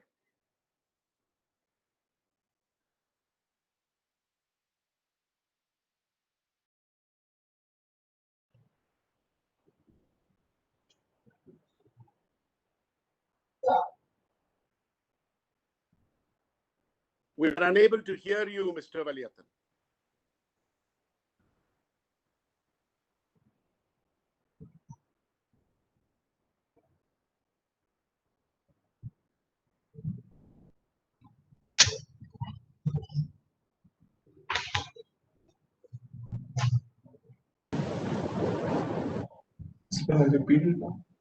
Hello. Hello. We can hear you now. Yes, we can hear you, sir. Okay, thank you. It's a great pleasure for me to join you. I've heard an exposition by Dr. Vangal to come to this subject. I would basically confine myself to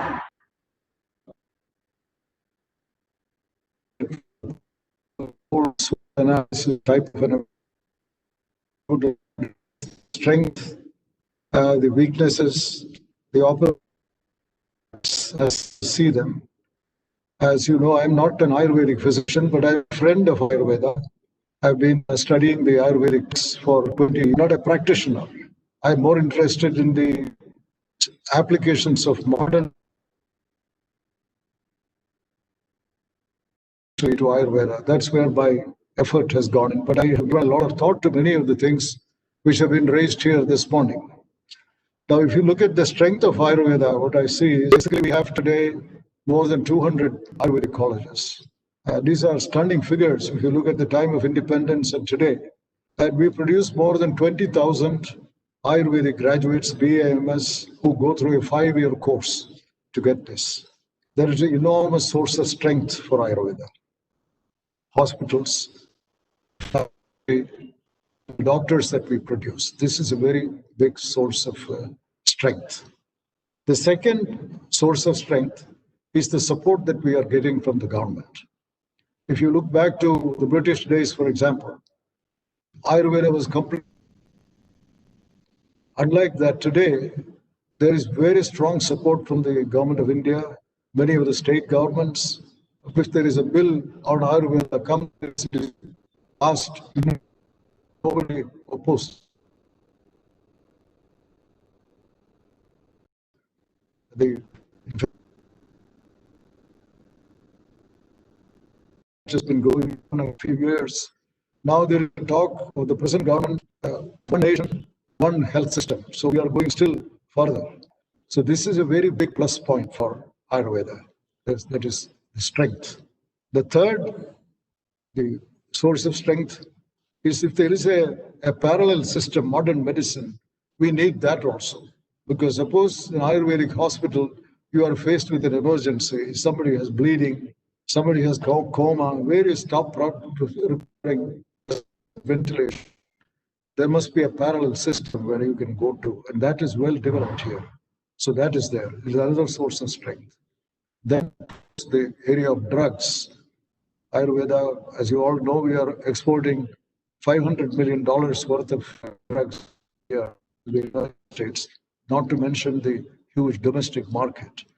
There is another very great source of strength, which we did not have even, say, 10 or 15 years ago. And lastly, there is something which hardly anybody mentions. We have a very great collection of manuscripts in this country. The National Manuscript Mission, they collected over 2 million manuscripts. I believe all the 2 million have been digitized. And on the whole, we have not really studied them or published them or analyzed them. We have spent a lot of time not doing all this. But the chances are, if you take Professor K.V. Sharma, who was one of the greatest manuscriptologists of India, who had analyzed manuscripts for several years, and he had told me once, if you go to a big collection like Trivandrum Manuscripts Library or the Mysore Oriental Scripts Library, you will find that about 30% of the manuscripts are mathematics, astrology, astronomy, and so on. And the next is Ayurveda, 15 to 20%. So you can really imagine the kind of wealth that we have, not only Sanskrit, regional languages too.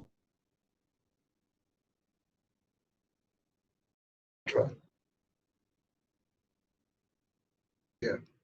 And you may find information which will be available. For example, Charaka Samhita says it is revised from Agnivesha Tantra. Nobody has seen that Agnivesha Tantra. We know it existed because there are quotations from it in the 10th century. But suppose you are in this collection. So this is something which information, knowledge available here. We are not doing anything much to do this, and that is another great source. These are all our very great strengths that we have.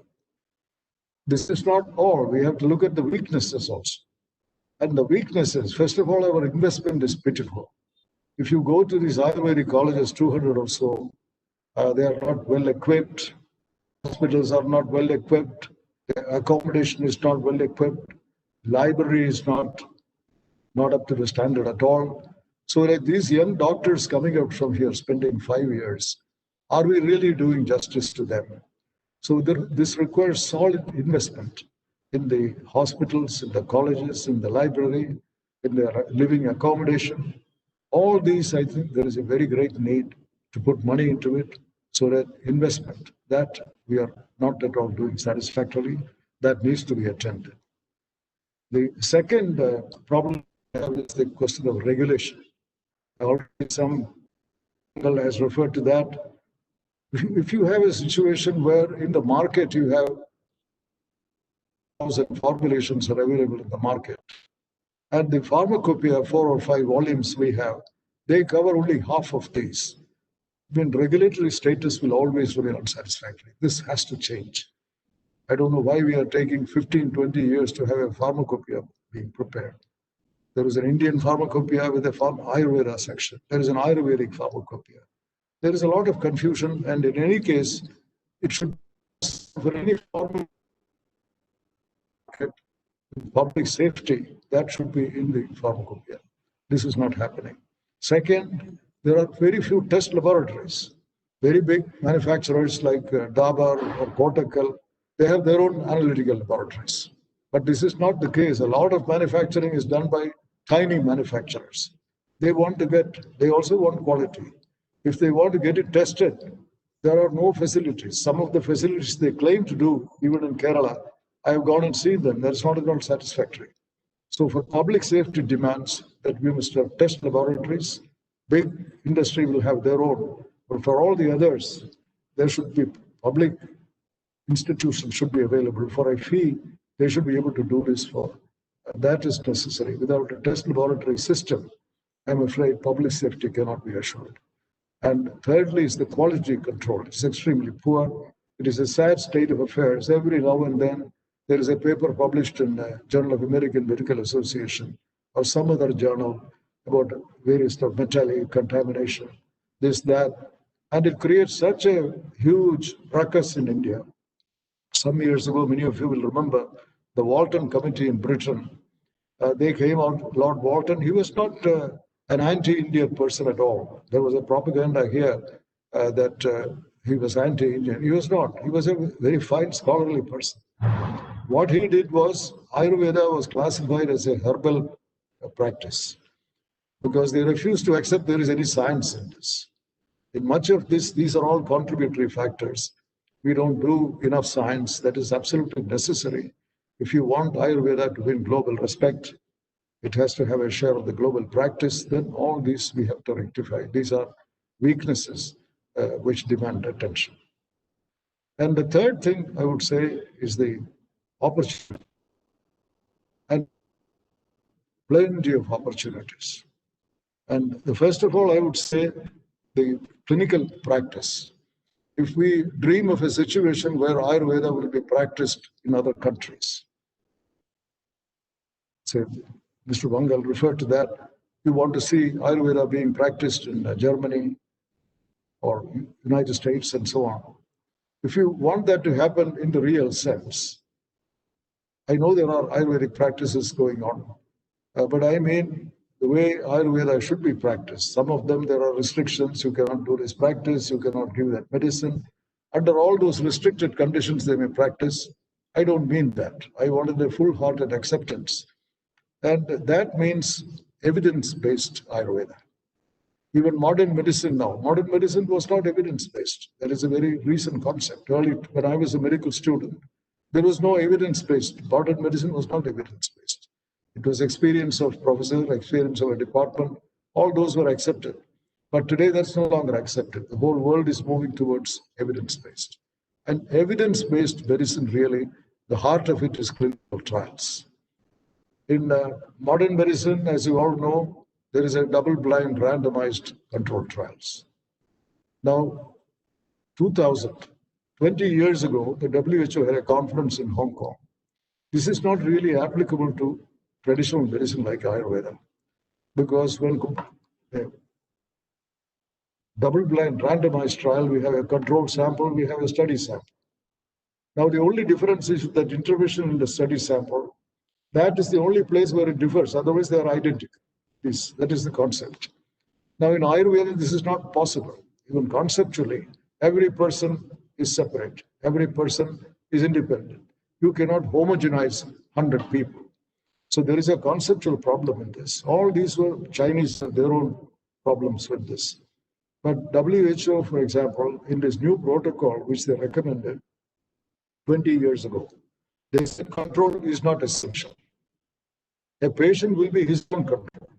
If you are taking bronchial asthma patient before treatment, after treatment, diagnosis should be definite, proven, etc. Once that inclusion criteria determined, all these are informed consent.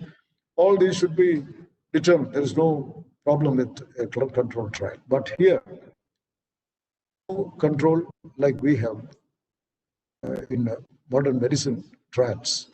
So here, the patient is his own control.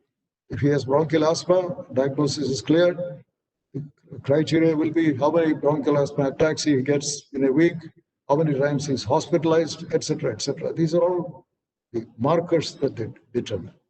And after the intervention, Ayurvedic protocol, that remains determined by the Ayurvedic physician.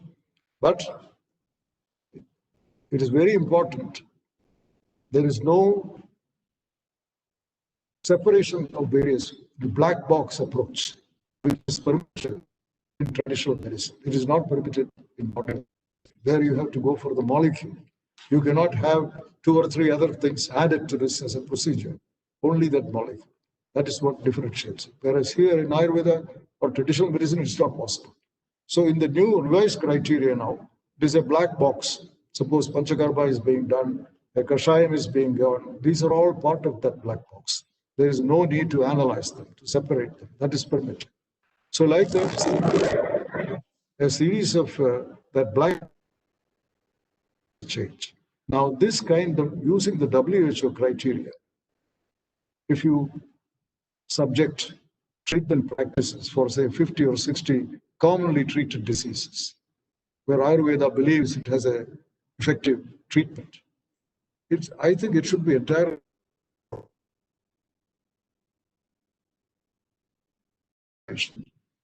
If you have 200 Ayurvedic hospitals, it's a 3 or 4 hospitals joined together, a multi-centric trial. It's 300 patients of commonly treated diseases. Ayurvedic physicians should select. The whole exercise is done by Ayurvedic physicians, which treat diseases to select how many protocols you want or 2 protocols you want to try.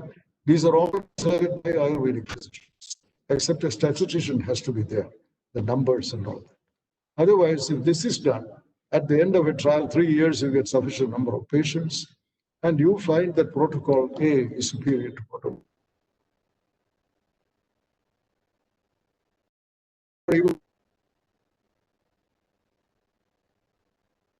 Fitness is there, safe there. Now that should be published. Now our journals and the profession, medical Ayurvedic colleges should be mentioning this so that there is enough publicity about this evidence.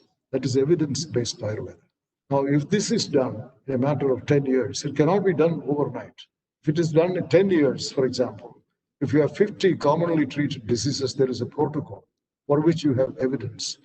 Then you will find one first problem I have found young Ayurvedic graduates, when they qualify, get a BAMS, I've talked to many of them. One of the problems they face, many of them go and work in nursing homes. because there are no jobs.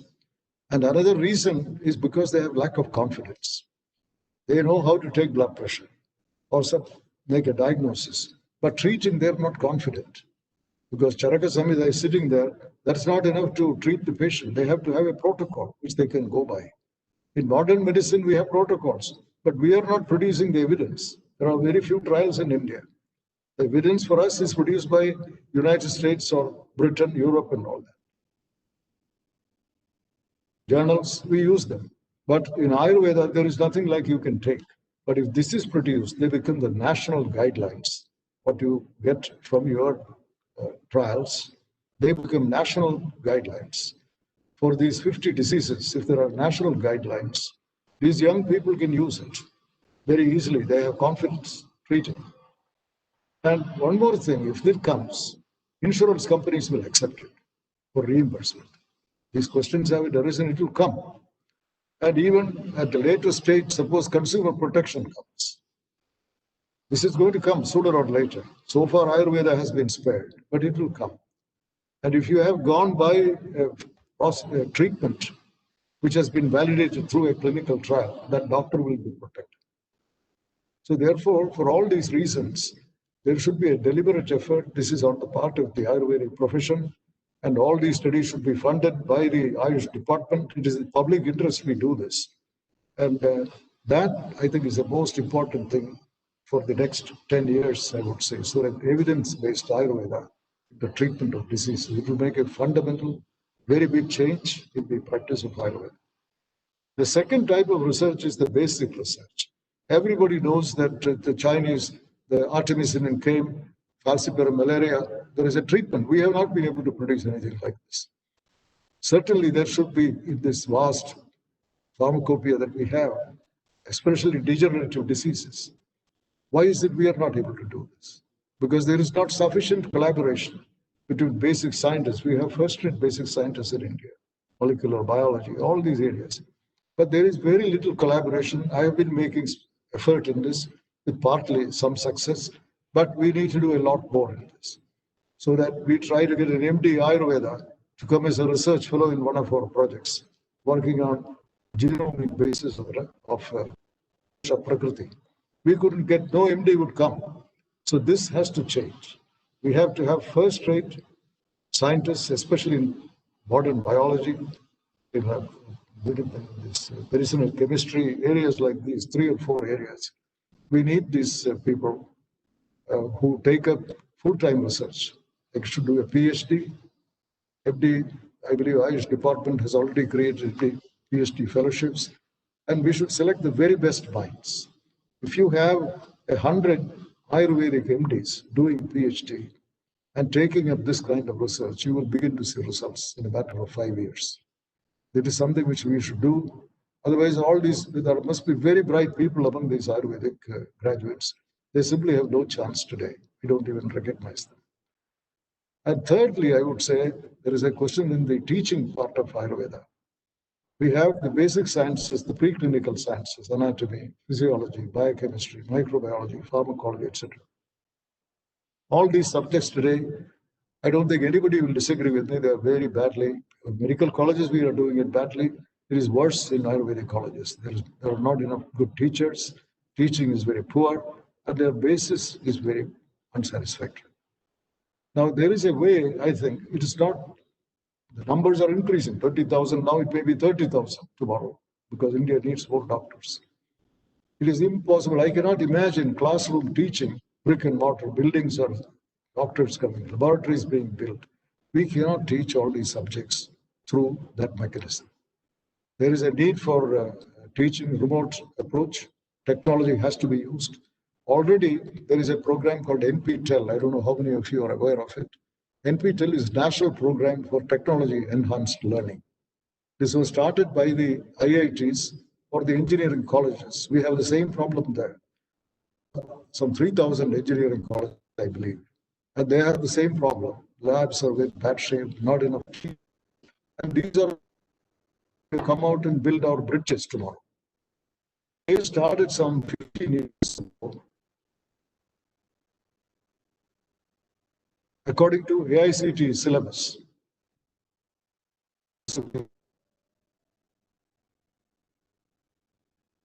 It's open. The world people can listen. They can copy. They can do whatever. Now, this has been a tremendous success in the 2 million hits in 1.5 years. So very popular.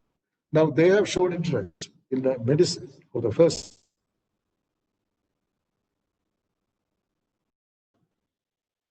So I used to give course 20 lectures. There are courses of 20 lectures. This introductory course in Ayurveda. So they are also interested. So when I gave this course, I realized there is immense potential in medicine. We have a problem, anatomy, physiology, all.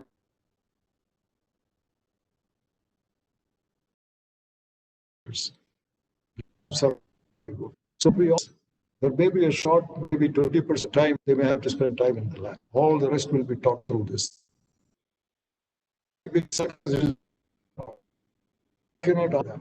All these, which is almost 40% of the curriculum of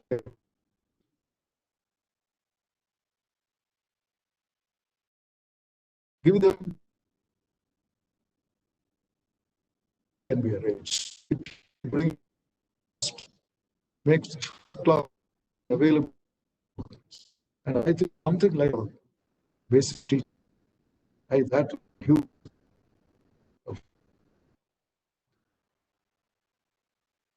Ayurvedic becomes in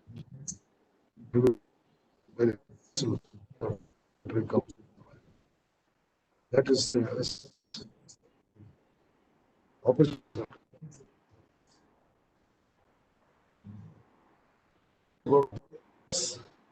These 3 types. These are not a physician handicap. First problem see in the Ayurvedic system today, almost 70%, according to the report, is modern science, modern medicine. Now there is with the result, one of the reasons why Ayurvedic graduates go into nursing homes is this: when they come out, there are no jobs. So they go and work in nursing homes, with the exception of Kerala and Tamil Nadu. The report it says that. And this is, they are used as a pair of hands. In a matter of 5 years or so, they have made money, they learned all the basic things, right, like a physician's assistant. And they go and practice. And they are practicing only 20-30% Ayurveda. If this goes on, 20,000, 30,000 young doctors, talented, and they are all practicing not really Ayurveda. In fact, when I was in the Indian, I forget his name, he told me that he is actually a person who has got his alternative medicine degree in the United States. And he said a time is coming very soon that real Ayurveda, new age Ayurveda, will be taught by us in the United States. There you are mixing up everything. So if you want to get a real degree in Ayurveda, you will have to come to the United States. He was half in jest, but half seriously. Now, this is the kind of danger. So that part, I think we have to, danger, it is a real danger, because you may find a fewer and fewer really good, solid. It's a real danger. The second is the drug, the quality. We have eternal problem. Adulteration or something in the Indian drugs, we have to find it from a report from the New England Journal or JAMA or somewhere. They will report there is all the adulterants in the. We are not able, our controller, nobody is able to check this. Widespread corruption, all the failures have been. This was detected. So therefore, that quality, if we keep on doing, the credibility of Ayurvedic medications will go. Already it is very low. I've heard ministers say adulteration. Now this has to be post-market surveillance. Once you release a drug, there should be a way of taking samples and testing and recall the drugs. Unless we take this seriously, there is very little confidence. That has to change. Otherwise, it will be a great danger for. And thirdly, I'm not very sure. I think as the drug market grows, Ayurveda becomes better known. There is a good chance that people from abroad will come and start industries, start hospitals here with an Indian partner. They will run it much more efficiently. They may use evidence-based practice. So we will have a formidable competition. Are we ready for this? Are we at least thinking about this possibility? And it will come without warning. So we should be giving thought to this. I would only say that this conference which you have organized, there is so much of concentration of intellectual power. It should be possible for you to think and give some kind of remedies for this. Thank you very much. Thank you. That was Padma Vibhushan, Dr. Valiyathan. My 4 takeaways on that are the need to partner with allopathy, the need to build investment infrastructure, to set pharmacopoeia standards, and to build a large body of clinical evidence based on clinical experience, even if it is not exactly what US FDA would accept as a single molecule. So in a sense, health wisdom is what he's talking about. Now we actually move on to our next speaker, who is a very appropriate, because she's an assistant professor of medicine, a clinical assistant professor of medicine at Weill Cornell Medical College in the United States. It's a well-known college. And one of the things that we're hoping she would do is to help us understand how, given her vantage position in terms of clinical evidence, help us in terms of how can Ayurveda overcome the hurdle of credibility and scientific validation. Over to you, Dr. Basmati Bhattacharya. I'm going to share my slide. Thank you. I'm going to share my slides. And I think, see that? Ramesh, can you confirm that you can see my slide? I can. Yes. So the 2 previous speakers talked about issues that are going on within Ayurveda that are creating atmospheres of change, and some of them are also preventing proper change. We are going to talk about Ayurveda for optimizing productivity. To begin, obeisance to my gurus. One has given me Vidya Rambham so that as an allopathic doctor, I could learn traditional, authentic, classical Ayurveda. And the other has stolen me from allopathy and taught me Ayurveda. As most of you know, he passed just a couple of nights ago. So we're going to talk about how can Ayurveda be used to optimize productivity. There are 3 levels that I want to discuss. One is productivity of the individual, productivity, and that's all of you in the audience who are saying, how does Ayurveda help me? One is productivity of the product. What is that product that we are trying to create? What is that discipline or that field of Ayurveda that we want to increase productivity as a whole? And that's separate from the people. So Narendra Modi ji said in 2014, the biggest obstacle for Ayurveda today is the people doing Ayurveda, the physicians of Ayurveda. How do we increase the productivity of the fraternity and change whatever those factors are to make them more productive? How do we have them increase their output, their increased ability of creation and growth? How do they improve? The first thing we need to do is change the narrative on how we talk about health and medicine in Ayurveda, in India.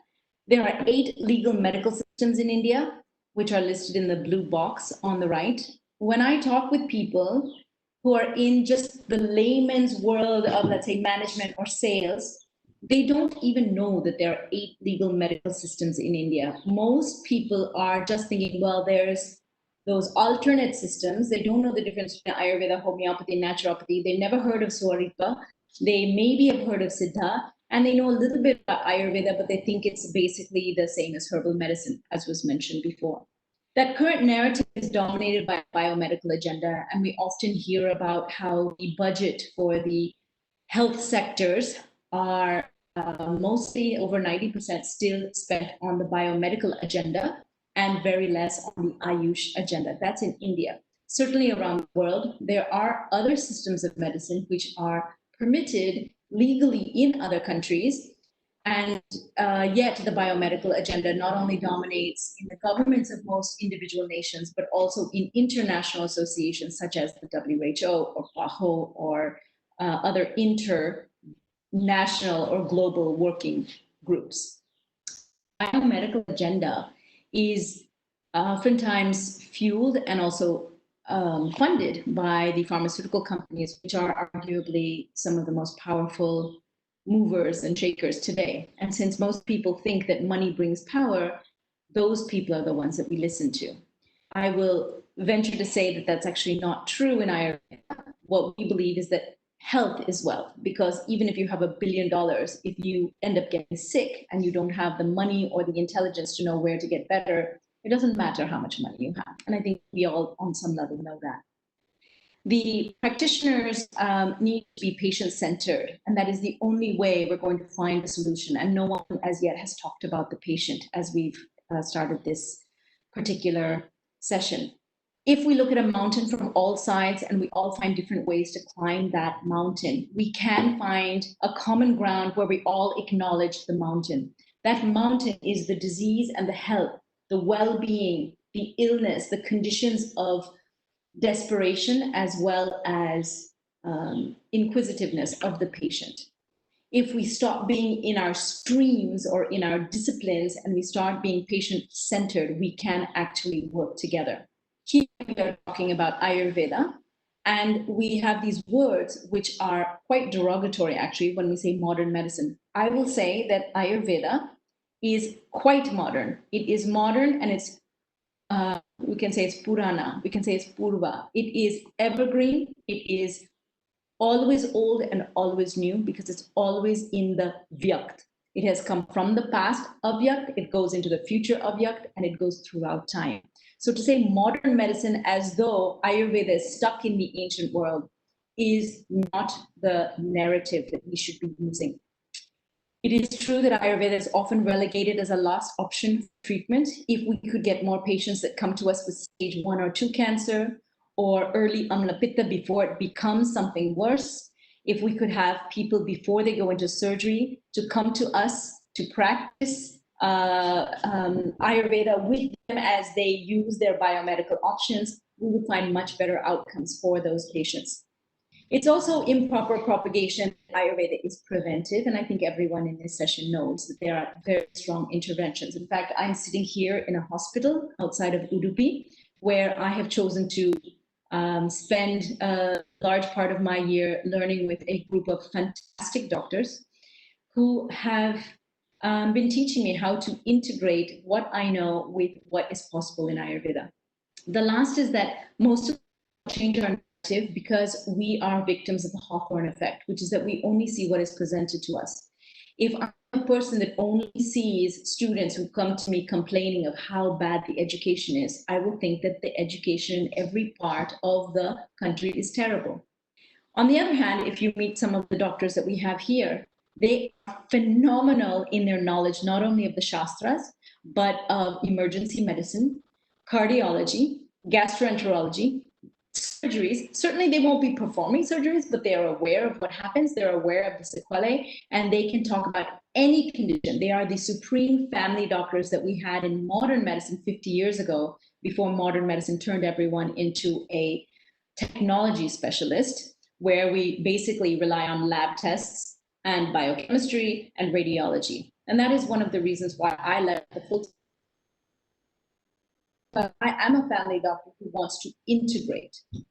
I will say that I'm probably the youngest among the speakers here in terms of schooling, in that I just finished my PhD formally less than 2 years ago.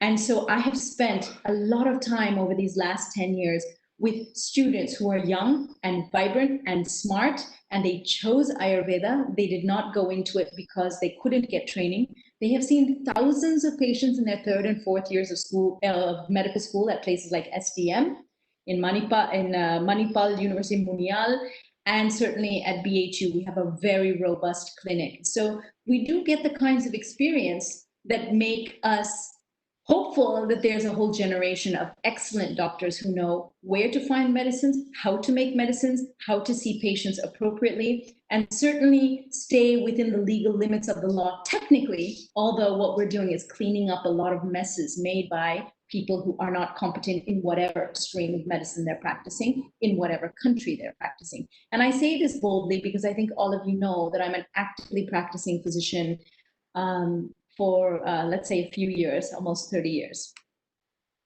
In summary, I'm going to put this here so you get a sense of the examples I'm going to show. How can I be used to optimize productivity? So these are the questions that I asked a couple of slides ago. And let's summarize what I'll be speaking about. Ayurveda definitely believes that it begins with the self. If you don't change yourself, you will not be able to perceive the changes going on around you. If I believe that the students around me are promising, then I will see that in the students. If I believe that all of them are desperate, then I will not see them. Secondly, there are pillars that we use, which are absolutely important for us to understand, and they integrate medicine as not just drugs and pharmaceutical or chemical medicines. Ahara Vihara Oshadam is one three-legged pillar, which says Ahara is food, Vihara is lifestyle, and Oshadam is physical chemicals. The combination of those three is absolutely important and essential for us to have an integrated approach to treating. There's another pillar, which is a three-pillar stool called Ahara, Nidra, Brahmacharya. And that means food, again, which always comes first because we do it 3 times a day. We have 3 opportunities per day to poison ourselves. We have 3 opportunities a day to medicate ourselves, and that's called Ahara, the diet, the food. The second pillar is Nidra, which is proper sleep and rest. That doesn't mean going to bed and sitting on your cell phone watching videos. That means actually resting. And the third is Brahmacharya, which is the idea of having deep, meaningful, intimate, conscious relationships. It does not mean celibacy. Also, for you to optimize your productivity as an individual, wherever you are in society, whether you're a health professional or a marketing professional or a sales professional or a person that doesn't have a profession but rather lives in a different style, the understanding of taste and nutrition and the absolute ability to build your Agni, which is your fires inside your mind, your body, and your senses, is very important. And the ultimate goal is to build your Ojas, which is a sense of vitality. We'll see if we can get to all of those slides. The second is a part to understand how to optimize productivity of the product or the discipline. So if the product is Ayurveda, whatever that means to you, where you are, I believe that we should not go with this idea of the research as presented in the West. In fact, the NIH does have an area called PCOR, Patient-Centered Outcomes Research. There are several groups within the research community around the world that are emphasizing clinical case reports, and those are being ignored because in the education, certainly in my education, as a PhD student, we only learned about randomized clinical trials, and it's just not the only way to do it. There are whole systems research models. There are many, many other models outside of randomized clinical trials. And as long as we allow the narrative to dominate that, that is what we are going to be victims of. So what we need is correlate and not translate into evidence-based research. We need to use our own vocabulary and our own, and when I say our, obviously I'm talking about Ayurveda. We need to use our own way of doing research, which are according to the ancient texts, which looked at analogies, they looked at direct experience, they looked at logic, they looked at metaphors, they looked at the ancient texts, which were compilations of clinical studies. Last, we need to look at how to optimize productivity of the fraternity. And I do find, as a person that's very robust in my study of history and Ayurveda, we are not teaching the correct history of Ayurveda. We need to change the Itihas class and we need to change the Padartha Vigyan classes in the Ayurvedic colleges. People need to understand that the Indian Ocean was the Eastern Ocean. It was the center of the universe for over 1,000 years. And in the 1,000 the dark ages were going on from 450 of the Common Era to 1450 when Rome fell, that little area of the Mediterranean and surrounding countries were systematically stealing texts from the Eastern Ocean and the center of the world, which was Bharat, which extended from Afghanistan all the way to Indonesia. And we forget that because now we've been broken into countries and we think it's just India. But yet, the accurate history of Ayurveda would show people that actually most medicine around the world can directly be correlated to Ayurveda, whether it's the Yellow Emperor's book of Chinese medicine, where they directly talk about taking history from those people south of the Himalayas, or Tibetan medicine, or Greek medicine, or Arabic medicine. There are so many data that are known that the seller of black pepper, for example, in Kerala, the Teleteri black pepper, went across to Arabia and found this man named Muhammad, the Muhammad, and his traders traded with them not only black pepper and the medicinal uses of Maricha, but also the knowledge of Ayurveda. So as we start learning these things, we are going to increase the productivity of our fraternity because we're going to regain that confidence of knowing where our position is in the larger book of knowledge, which isn't 200 years old, but is more like 10,000 years old. I mentioned Wikipedia entry because there's a huge war going on right now about Ayurveda, and I think it's absolutely abominable that the leaders of Ayurveda in this country for the last 10 years have done nothing to edit that so that now it's a lockdown entry and that people right now can't edit it. If the people that were in charge had edited that entry sufficiently, then we wouldn't be in this place where they're calling Ayurveda as a pseudoscience and now stuck in that language. Repatriation of historical Indian texts is there. I will hopefully show a slide about this. I should actually be going through my slides. There is a welcome collection of Ayurvedic research, which shows that, Ayurvedic text and manuscriptology, which was just mentioned by Professor Varia. The collection owns that, and they claim that these were gifts from Indians. We need to repatriate those texts just as the Jews repatriated things that were stolen from them by Hitler. I know these are very strong statements, but these are statements made by people in the fraternity of Ayurveda and just not spoken because they are taught to stay quiet and docile. I will also try to talk about case reports and the need to do homework of other disciplines, which Ramesh talked about for some time. So the first thing I want to mention is that we cannot translate everything of Ayurveda from Sanskrit to English. When I see that krimi is translated as worms, it is not worms. It is those things which live within our body, which can be commensal, which means they're living and benefiting from us. They can be also symbiotic, and they can be parasitic. But we don't talk about that. We don't have someone going into Madhav Nidan and comparing that with microbiology and the kind of old knowledge that's in the microbiology textbooks from the 50s, 60s, 70s that advocate germ theory. There are words like shodhana, which doesn't always mean cleansing. So that has a larger meaning of making a medicine compatible with the human body and therefore useful to the human body's optimal health. There are other words like doshas, which cannot be translated and should not be translated. We don't go and translate the word hexane. We don't ask people to translate the word corona. We say, go and learn what a coronavirus is. If you don't understand microbiology, go to the internet and find out what coronavirus is. We don't call it crown in order to translate corona to an English we can understand. Like that, we need to stop translating certain words like dosha, pata, pitta, kapha, rasa, many, many words. These are all of the modalities that we use. These are known in the upper fourth to people in modern medicine and the mainstream world. The middle section is called CAM, things like meditation, yoga, aromatherapy, massage. The third area are things which we know that are unique to Ayurveda and are generally not known to other systems. Siddha uses some and Unani uses some, but mainly they are in Ayurveda.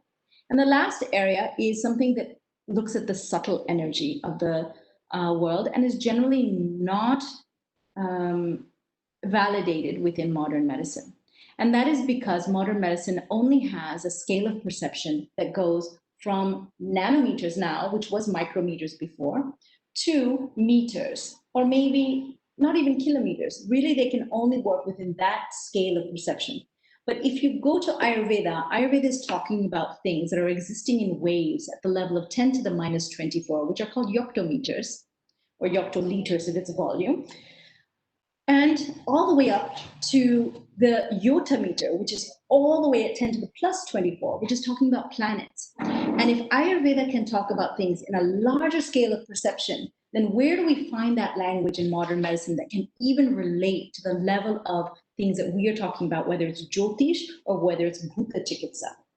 The very large diversity or spectrum of logarithmic scales that Ayurveda already encompasses is just not there. In addition, we have a big problem in the modern world today in the best universities, where, of course, I have trained at some of them, so I know this. They give you an education that tells you about different disciplines, where the chemist can't talk with the physicist, and the material scientist has to stand in between to try to bridge that. We have all of these different sciences that are not talking to each other. So I'm going to show you a few examples of that. We have been talking for many years about Shirodhara, various panchakarmas that put oil on the head in Ayurveda. Not just a few years, but about 5,000 years. Modern medicine, when I was taught in medical school, talked about how there was no communication between the vasculature that's above the cranium, which is the scalp, and the vasculature within the brain. Now, just about 15, 20 years ago, we learned about the emissary veins that connect the extracranial system with the intracranial sinuses. And the power of radiology has actually taught them that. But they haven't translated that into clinical practice where people will understand that the power of hair oil and applying hair oil regularly, or the power of doing head massage, or the power of combing the hair every day and stimulating the vasculature, or the power of Shirobasti and Shirodhara are actually taking medicines that are located in the oils into the body. And that kind of literature needs to be not translated to the Ayurvedic doctor, but shown, actually dumbed down from the knowledge of Ayurveda and given to the scientists and the doctors that are completely unaware of Ayurveda because they don't learn about it. How do we do that? I'm going to go to a couple of these slides. We won't talk about food because I think food is known. Just to say that there are a lot of laws of nutrition that most people don't follow. And if you as an individual can learn some of those from some of these books, you will actually learn that these deadly white foods are the ones that are making you very sick. They are, they are causing inflammation, and they are creating lack of productivity in you as a person. And that if you can learn what inflammation is and lower it, you will improve your life. Here are studies. There's a background noise that I need to address here. There are studies that are showing the importance of daily rhythms and the fact that we have clock genes, for which a Nobel Prize was given a few years ago, and how we can use literature that talks about molecular clocks in the brain and in every organ of the body that actually creates a factory of products from every cell type down to the next, so that we can optimize this and get a very, very productive human being who is not tired and who can work 18 hours a day like my guru did, like I do, and like many of us who know what clock genes and what dinacharya is. Dinacharya is the daily routine. There are rules that have been set up for the last 2,000 years. They are very adaptable to the modern living, and we can follow them if we choose. There's also a lot of information in the research world about fasting, and they claim that they have discovered ketone diets and various diet strategies that reduce caloric intake and restrict them to certain parts of the day, which is called intermittent fasting. Ayurveda has been talking about this for many, many thousand years. Doctor, could you wrap it up quickly, please, because we have a time constraint. So I'll end with one slide which says that the New England Journal of Medicine talked about influenza, and maybe it's time to target the host. This article was just a few years ago, and yet when the coronavirus has come out, rather than targeting the host and making OJAS the important issue and showing us how to boost our immunity, which we'll hear about next, what we have done is looked at molecules once again. Ayurveda's already whispered to us that what we need to do is make the host so strong that nothing can penetrate. And I hope that you'll take that message and work on your own immunity and your own strength, both mentally, physically, and emotionally, and use it to make yourself strong so that you have the energy to learn what's out there. I dedicate this session both to my mother who died last month and to my guru who died 2 nights ago. And I thank you. Namaste. Thank you very much. That was illuminating, Dr. Baswati. And I think we learned a lot about what Ayurveda is and its productivity and what it can do for us in overcoming let's say, a lot of the challenges that we have in day-to-day life. The next person is a very interesting one. He is Dr. Amulya K. Panda. And Dr. Panda is someone who has a very illustrious background. He was in the IIT in both Delhi as well as in Madras. And he's basically done a lot of work on immunity. And he had, when I spoke to him yesterday for the first time, he had a very interesting view of immunity, which actually forwards the thought process that Dr. Valiathan was talking about in terms of how can we make immunity the keynote for the new age, which is going to be suffering from viruses like COVID. Dr. Amulya Panda.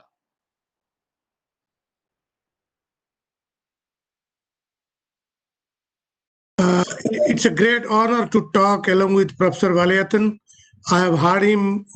I wish he could have told the whole story of medical for 400 years. I had once the opportunity when I was little younger to hear him. Nice to see you, sir. So what I'll do is, as Rameshji told, I'll just, in 20 minutes, I'll just convince you immunology is nothing but modern Ayurveda. That's it. We learned it in 12th century when there was no Jenner, there is no Louis Pasteur. We had the vaccine, we had tikas. Our Vaidyas were there. They were collecting the pulses of the smallpox patients, storing them, and next season they were doing. We lost them to Edward Jenner. I think what Rameshji told, we have a wonderful opportunity here to understand Ayurveda in a modern way, in a validated way, and make it convince everybody that this is the ultimate thing. So what I'll do is, I'll tell you something about immunity and vaccine. I know, everybody talks, but it is always nice to know on the perspective in which it is done. And because this is a corona pandemic, I'll tell you what is the latest thing happening in corona. Then I tell you how exactly the Ayurveda can only provide help. I tell only provide help. So let's see what is immunity.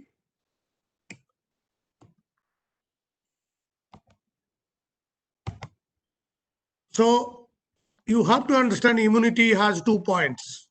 It recognizes the self and recognizes the non-self. It tolerates the self and reject the non-self. Like in the body, the Atma or the whole body takes care of itself. But when something else comes, a bacteria comes, it recognizes and rejects. It's as simple as what is taught in Ayurveda, the Nija and Agantu. Nija is self, Agantu is an external entity which creates. And if you look back the way our Charak Sansita has written, it's all about Vaidhi Khyamata. That is natural resistance in Ayurveda, and this natural resistance is nothing but immunity. And if you see in a scientific term, innate immunity is the first line of defense. That is our skin, our mucosa. Basically, what Ayurveda touches us, prevention is better than cure. So even innate immunity, it teaches us don't allow the infectious agent to enter.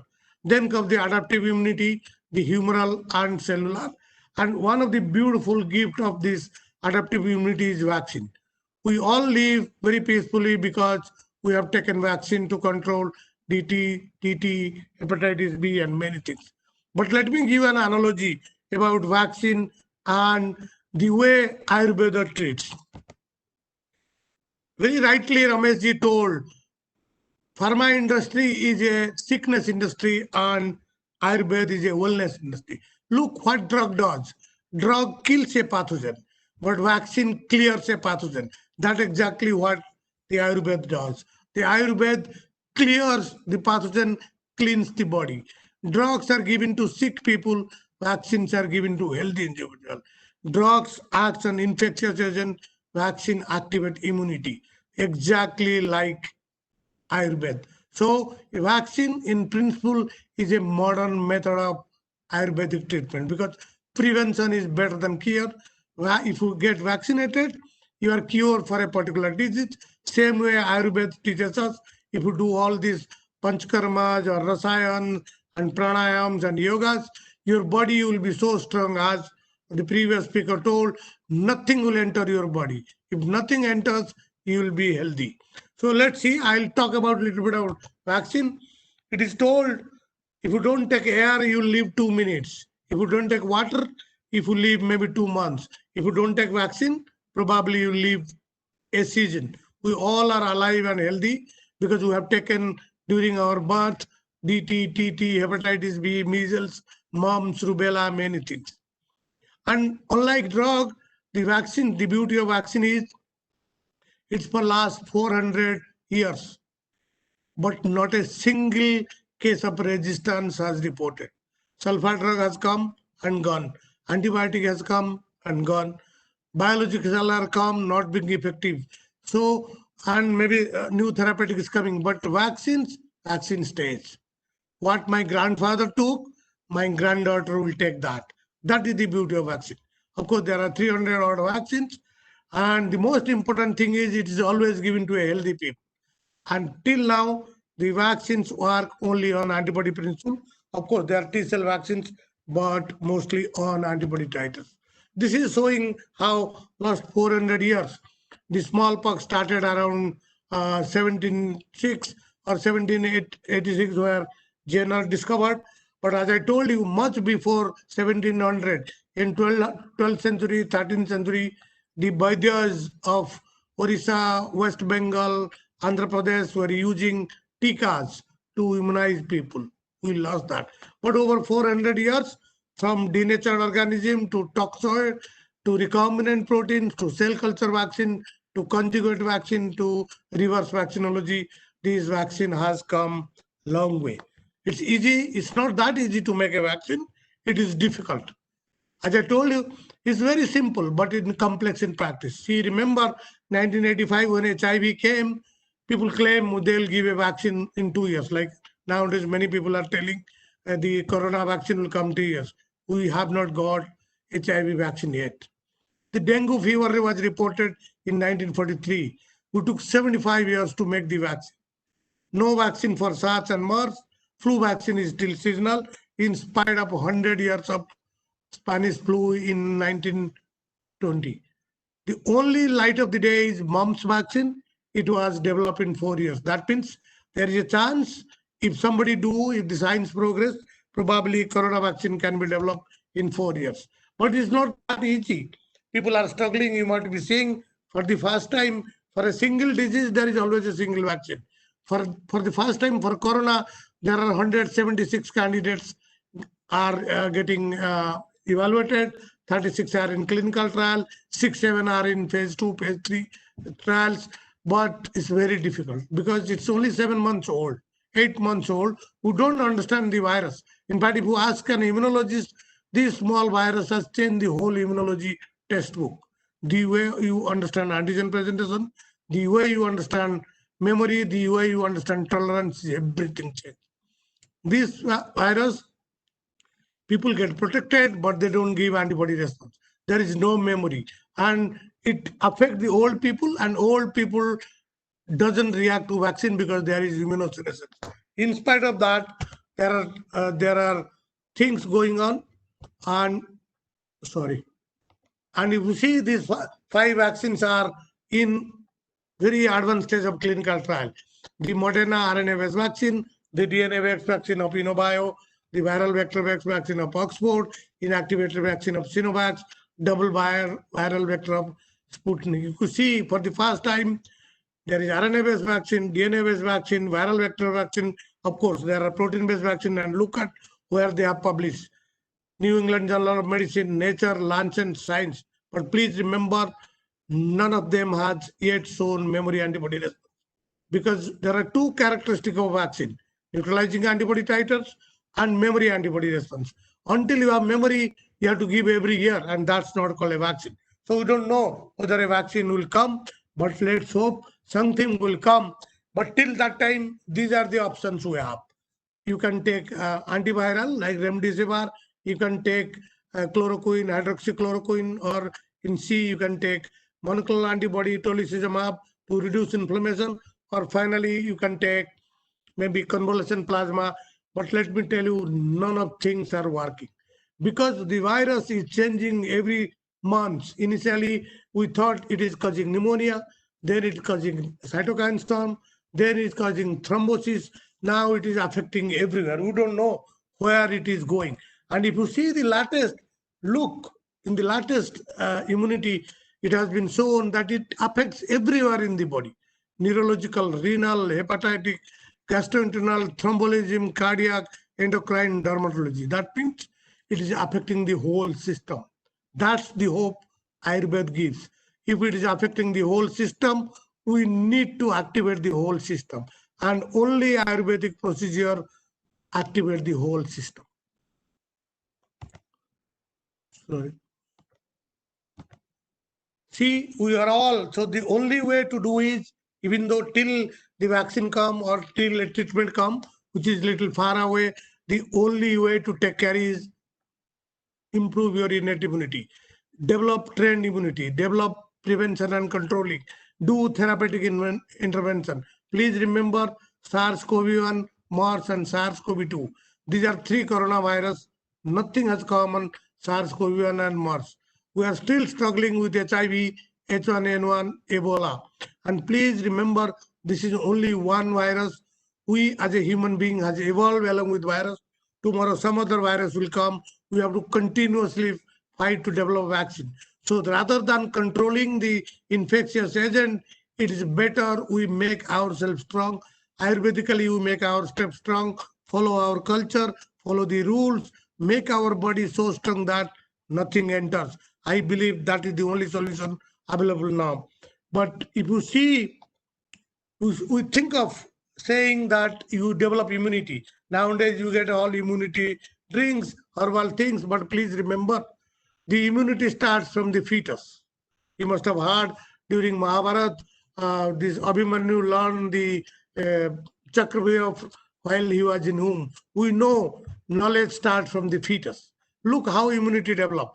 From early life science, when you are a kid, from maternal placenta, health, from environmental factor, diet, pathogen, antibiotics, the way you ever, by the time you are adult, the metabolic factor, environmental factor, microbiota, everything control our immunity. And that's what is exactly taught us in Ayurvedic scripture. So the time has come, you stick to the Ayurvedic principle and try to develop.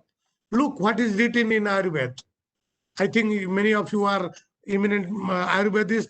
This is what I picked up, this Vaidhi Khyamta, or natural resistance, or bal, or power. It is 3 types. Sahaj bal, that is genetic. Kalaj bal, that is seasonal. And Utkrit bal, that is on Rasayan. You see, this is already existing. These are nothing but genetic, seasonal, and exercise, diet. All these things aim in improving our immunity. And if we improve our immunity, whether it is corona, whether it is H1N1 or Zika virus, we will be safe. So time has come to understand our immunity and do. I'll give you one example of Rasayan, how I have myself has experienced this Rasayan, which is nothing but the chemical components what you get from our Ayurvedic herbs. You see the immunomodulatory property of Rasayan. If you take a mixture of Tinocardia, Cordyceps, Othenia seminifera, Umbilica oblitera, or Oceum sanctum, this mixture gives humoral and cellular immunity. This tripla, I myself was involved, tripla has the most antiviral properties. We take tripla. Tripla is made up of Harida, Bahada, and Amla. 10 years back, I was doing a project on developing Tamiflu, which is made from Sikkim acid for this H1N1. We are not getting supply of Sikkim acid. The government wanted to make it indigenously. So we are searching. We are trying to make Sikkim by chemical synthesis, by extraction. So one of my friends started searching all the plant, and to his surprise, he found maximum Sikkim acid is contained in Bahada of the tripla. So all I'm saying is, if you take tripla every day regularly, Bahada, Harida, and Amla, you will have the component of antiviral things which will be metabolized in the body, and they will act like an active pharmaceutical ingredient and make antiviral property. The third thing is nanocurcumin. This is we published from our own lab. What we have shown that if you make nanocurcumin, the curcumin, the real challenge is its stability and bioavailability.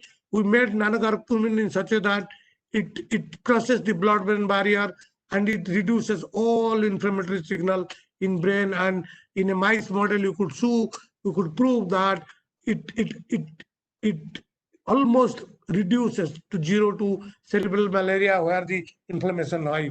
All I'm saying that one of the component of Ayurveda is Rasayan, and this Rasayan, as Rameshji was telling in the beginning, has to be validated with utmost all modern scientific method so that we can prove our methodology, our Ayurvedic system is the best in the world.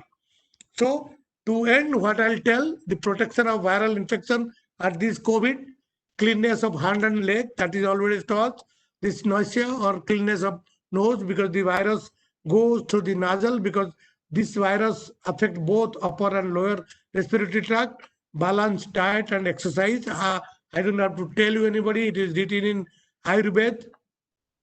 Eat food like a drug. Eat food like a drug.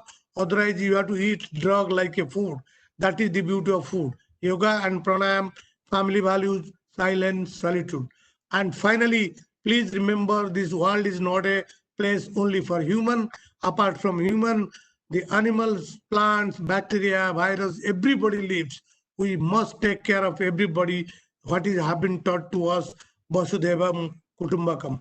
At the end, I'll show you the whole chronology of medicine, how it is going back to the Ayurvedic. Look, 2000 years back, were roots, plants, charak all the way went to the jungle, saw the plants. Then the chemistry started. We started taking decoction, tea and other things. Then the chemistry developed. We started making pills, sulfur drugs, tablets. Then came antibiotic. Then came biological. Now we have got nutraceutical and back to the root. This is the cycle. I'm sure if this cycle can change, with this cycle coming, we can always emphasize the time has come for the Ayurveda to show to the world. You have tried everything for last 200 years. Let's go back to the root. That is what I want to say. With this, I will end. We have the wings, but have the intent to fly high. Ayurveda has everything, but we need to incorporate in our daily life. As Rameshji has kept on telling, go ahead, exploit it. There is no limit. There is no limit. Thank you very much. Thank you, Dr. Panda. That was a very interesting thought process. Of course, I'm not a scientist and you have a lot of much more capable people. But I was very intrigued when you said that drugs kill pathogens. Vaccine, like Ayurveda, is given to healthy people and it builds immunity. So to me, that is fantastic. And that Triphala is an antiviral. And I believe there are some concepts here that Ayurveda is an industry can work with you to learn and see how we are able to intertwine the knowledge of Ayurveda with the clinical evidence that Dr. Valiathan talked about to bring it to the market. Naturally, all of this leads to our last speaker, Mr. Ranjit Puranik, from a well-known company and a person who, the company is over 70 years old, Shri Dut Papeshwar. He's the managing director. And I think he is basically saying, what about economics? If business of Ayurveda, yes, it's a business, because unfortunately we're not living like we did in the old days of Bhavati Bhiksham Dehi. So to that extent, you have to have economic surplus. So I leave it to Mr. Puranik to guide us on his thinking in what can we do to overcome the barriers to Ayurveda's global expansion. Dr. Puranik.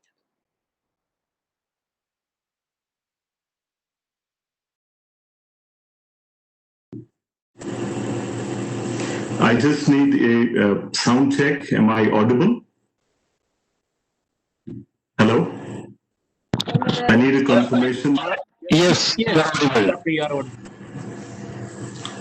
Okay, great. The topic that I've been given today, and greetings to everyone, respected Dr. Valiathan, my friend Dr. Bashwati, a kind of a leader that has always inspired us, Madam Minister, Minister of Health from Kerala, Madam Srimati Teacherji, and Ramesh Vandalji, who also bring great amount of hope, energy into whatever vision and aspirations that the younger folk in industry aspire to get. And the topic for today is something that took me a little time to really understand. And yes, and the topic was Ayurveda for economic survival, gift from India to the world. I kind of broke it down by talking about economic survival and what really can Ayurveda do in terms of nation building. That's the way I've interpreted economic survival. And naturally in a perspective of global impact, because that's the profile of India that we see. And of course, Ayurveda as a gift for mankind. I will begin by saying that it's time we gifted Ayurveda to ourselves before we even gift it to the world. And by this, I am also saying that unless and until you are big at home, you are not really ready for the world. I will, in contrast with all the scientists that spoke to us today, and they've given some. My notes are replete with all kinds of things to think over and things to talk to them about. But I can tell you, my presentation is a little dry. It's very dry because economics is very cut and dry, very black and white. And when you talk of contribution to nation, I've tried to, in each one of these points, try to come in with a status of Ayurveda industry itself. I've used the theme black and white because that's what it should be. And these are certain measurements that whenever you talk about economics, one really needs to take a look at, especially when you're talking about the whole sector approach, and you're also talking about how you contribute to the nation building as such. Friends, India's GDP is around 240 lakh crores, or 3.2 trillion. This is an IMF World Bank report, and our economy is ranked 5th in the world. Last year, we grew at around 4.2%. Comparatively to the Ayurvedic industry, the Indian pharmaceutical industry is around 2.77 lakh crores and is around 1.15% of GDP. The pharma exports part of 2.77 lakh crores. Modern pharma exports from India is around 1.5 lakh crores, or $20 billion. And the Indian health budget, which is enjoyed by the Ministry of Health and Family Welfare, is 3.6% of GDP, or 69,000 crores. Indian Ayush industry, comparatively, is estimated to be 25,000 crores. I can tell you I have no basis for this estimation, except here and there figures that we get from some reports, some kind of press. There is no profiling of the Ayurvedic industry that really can give you this kind of data, this kind of status that I'm going to present out to you. And it is my observation, it is my estimates, and it is my guesstimate that I would present to you on various other parameters. But if, assuming that we are 25,000 crores, we are just 0.1% of the total GDP, and manufacturing industry as such contributes to around 25% of the GDP. When we talk of per capita, India enjoys a per capita now of 1.75 lakh rupees per citizen, I guess. And that's US dollars 2338. It's way up compared to what I remember the per capita in India used to be, but we don't have sectoral per capitas, and compared to the kind of data scarcity about Ayurveda, we have absolutely no data about how much each stakeholder in Ayurveda really kind of earns. But I do know that the Ayurvedic industry has 7494 units, 25,000 crores at 7494 units, a per capita of 3.34 crores. But I also know that 200 companies have a market share of more than 85% of the commerce, and that leaves only 15% of the commerce for 7,294 units, which is a dismal 51 lakh rupees annual turnover for these micro and small units. When we talk about various aspects about science, we talk about quality control, we talk about GMPs. I am not negotiating that we lower the bar. That's hardly there, because Einstein rightly said, we should make things simpler. It's a crime to make them simple. So the aspect is very clear. The bar about quality, the bar about GMPs, bar about disclosure, the bar about consistent quality, the bar should be way up there, as high as we can. But we need to develop and keep this in mind, that when we talk of inclusive growth, these are aspects that are going to be very, very important. I'm estimating an employment from the Ayurvedic sector, a minimum employment of a contribution to around 1.7 million workforce, and this is million. This is not counting the countless communities in the forest, which are also part of the entire Ayurveda stakeholder group. The figures tell us that we have a workforce in our country which is as strong as 494 million people. And this is the calculation that I've done, right from the larger companies, the smaller companies. We have 478,000 Ayurveda physicians registered as per the data. We have approximately 15,118 public health centers dedicated for Ayurveda all around the country. We have around 254, I believe that figure is wrong, but 254 active colleges in Ayurveda. And, I'm assuming medicinal plant traders also, and coming down to a figure of around 1.7 million stakeholders that the Ayurveda sector kind of involves. In agriculture, I remember in college that P.V. Narasimha Rao's time, that we used to be an agrarian economy, as in 60% of our GDP was from agriculture. Well, it's down to around 15%, as I understand today. And agriculture as a sector is around 36.96 lakh crores and involves around 217 million workforce. I take 25,000 crores, which is the size of my industry, and I, with experience, can tell you that the entire raw materials should be around 12% of this entire turnover, which makes it approximately 3,000 crores. It is a fact that 90% of my total herbs do come from forests, but it's also a fact that 10% of these herbs contribute for 80% of the volumes, and all of these medicinal plants, which are in high demand, which are part of these 10%, are coming from cultivated sources. Therefore, let's say the Ayurveda industry depends on agricultural sources to the extent of around 2,400 crores. This is the estimate that I put for this session. Further, I will move on to industry as such. The industrial sector contributes around 25% to the GDP, or 60 lakh crores, and involves around 123.5 million workforce. The Ayush or the Ayurveda commerce that I put forward, when I add up the productivity and the commerce generated at the clinic level, as well as the colleges and the Ministry of Ayush budget, which is just 2,122 crores vis-a-vis the 69,000 crores which Ministry of Health gets. It was always a very noble sentiment of Government of India to have Ayush at least at 10% of the health budget. But, we have remained at 3% for a better part of the 30 years of my career that I'm watching everything. All said and done, the commerce that I'm talking about, all put together, is around 57,117 crores, is what I talk about the entire Ayurvedic sector as such.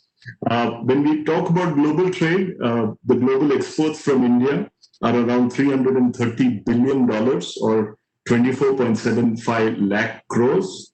The imports commensurate is 584 billion. Our largest trading partner, much to the disappointment of all, is China, with over $300 billion of imports coming from there.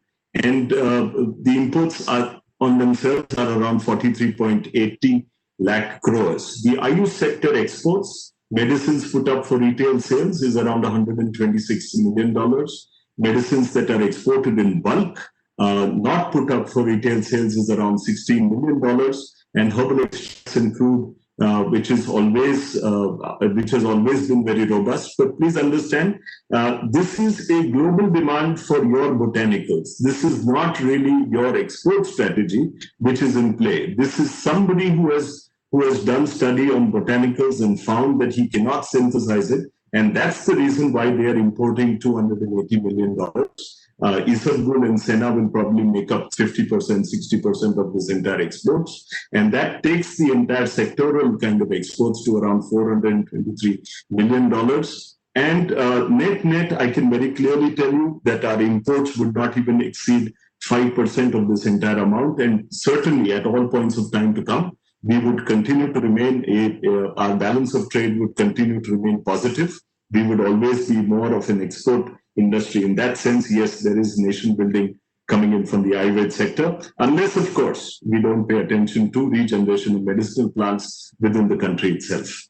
Now, research and development, our country spends around 0.65% of its GDP or 1.56 lakh crores on research and development. There is no data that I could estimate, guesstimate, or even lay my hands on as far as the R&D spending goes. I know the CCRS budget is around 297 crores, of which 131 crores is salaries. So the aspect that I'm really trying to tell you is that all the science that my three preceding speakers spoke about, all the science, the need for validation, the need for evidence, the need for all kinds of black box approaches or all kinds of opportunity that we want to define, this is hard reality. That ultimately the kind of investment that needs to go down at grassroots level, talking about R&D, talking about research, talking about effective research that is convincing, irrespective of the geography that you are in, talking about research that talks about upholding the advantage to the patient paramount, is, are we doing enough about that?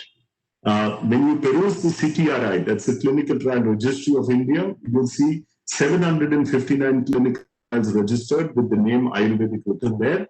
There are 48 recent applications that have been given for clinical trials, which talk about Ayurveda and COVID-19 studies. And the data that I have, unfortunately, Ministry of Ayush, the data is not updated. They have statistical picture of only 2010 on their website, which shows around 1110 MD capacity within the sector. I know it is probably 3-4 times that, but the aspect is that is the amount of MD thesis or doctoral thesis that we can see as contribution towards, let's say, an augmented science footprint that we can talk about. But this picture, this particular slide tells it all in terms of our ability to really invest and take mind to matter with regards to everything that's science oriented. Now, we are also hearing from the other side that industry is primed to become 1 lakh crores by 2025. This is the kind of jantar mantar or the mantar that's been kind of spoken about.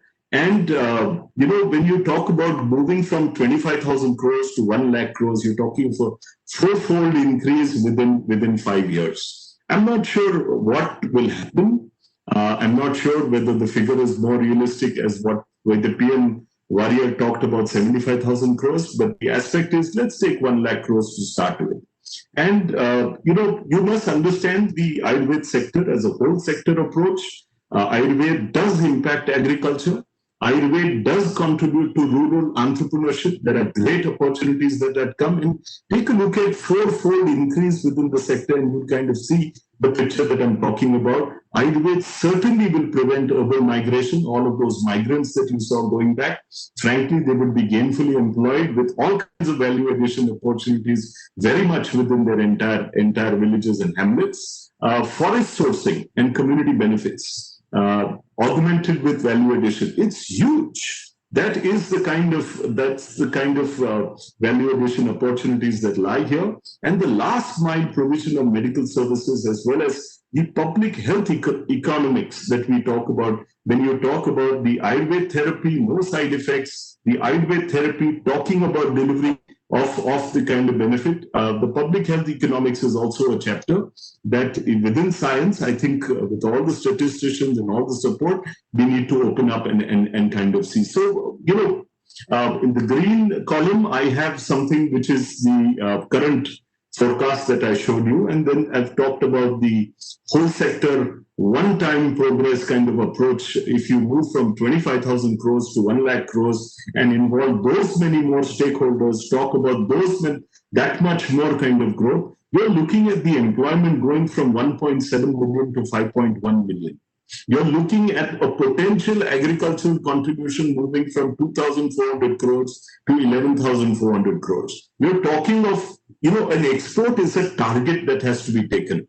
And Narendra Modi ji in 2014 very clearly said that why are we keeping on looking to countries, the developed countries in the West? Why don't we basically bring together, buttress a forum of countries that accept Ayurveda as it is? And that's the very conservative export target that I put in there of $1 billion for products put up for retail sales, something that is achievable in 5 years. And I talk about the crude herbs, the extracts, also growing fourfold to around $2 billion. Now, this is something that's possible. And, when you talk in terms of commerce, you talk of an industry moving from 25,000 crores to 1 lakh crores. You're also talking of economic benefit that percolates and penetrates all across. And this is where I see that 254 or 360 colleges in Ayurveda, it's not impossible to imagine that there would be 500 plus colleges. It's not impossible to imagine that 25% more physicians, even in the 478,750 physicians that are today registered, will start or restart their practice of Ayurveda, because it's common knowledge that 90%, 95% of them are practicing allopathy only, not Ayurveda at all. I believe this kind of economic progress will even influence them, and certainly a lot more scholars after 12th standard will also opt for an educational career within Ayurveda itself. And this is the kind of sparkle that we can bring. But what exactly will bring about this miracle? How can this magic be kind of realized? And I didn't have to look very far. I just kind of had to summarize the experience that we in industry have seen in the last 4 months itself. And I draw your attention back to the Prime Minister's video conference with, the who's who of Ayurveda. And that video conference was later on echoed in Mann Ki Baat and also reproduced in a press information bureau, which absolutely went viral. Chyawanprash has a market share in all kinds of health tonics of around 4%. And that has grown from 4% to 400%. So you're talking about a huge market segment where Chyawanprash, hitherto not growing from 3 and 4% of this entire tonicology, this entire supplement market, it's not moving for a better part of 15 years. The last disruptor was Baba Ramdev. And Chyawanprash that is not moving for the last 10, 12 years in terms of real volume growth has basically moved up 400%. This is the kind of market news that's there. And this is the kind of sparkle, this is the kind of Rajya Manyata put into action that we can really look forward to. And ultimately Chyawanprash can do great wonders. I'm not even going to talk about the harm because it doesn't apply. Chyawanprash can do absolutely great wonders. And go on, move on. Talk about the Health Ministry guideline that has been declared on 14th of September, talking about the post-COVID care and also reiterating the preventive care in COVID-19, dealing with the entire pandemic. Ayush Kwa, Chyawanprash, Sanchamanivati. Oh, sure. These are my brand names, but ultimately these are classical products. Any company can make them. The important part right here is that the Ayurveda industry today stands at a particular threshold, looking at the next 3 months, absolute charged sales and charged particular commerce that we see coming. And the best part is that we are also looking at Ayurveda physicians resuming their entire practice.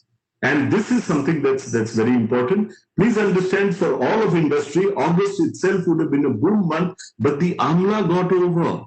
The stock of Amla got over, and the stock of Amla can only come in September. So that's the pause that industry probably took, or at least companies that didn't have Amla stock had to take in the month of August. Sirs, all of this is fine. This is talking of business to consumer.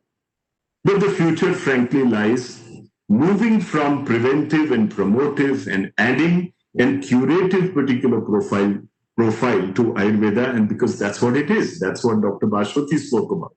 That's what Dr. Valiathan is egging us to do. And that's something that scientist Dr. Pandya, I hope I got his name right, Dr. Panda from NIV has basically reiterated. And I'm no doctor to talk about the kind of contribution that Ayurveda can do, but I can certainly tell you from industry, and taking that example into account, that we need national dossiers, something that Dr. Valiathan talked about, black box approach.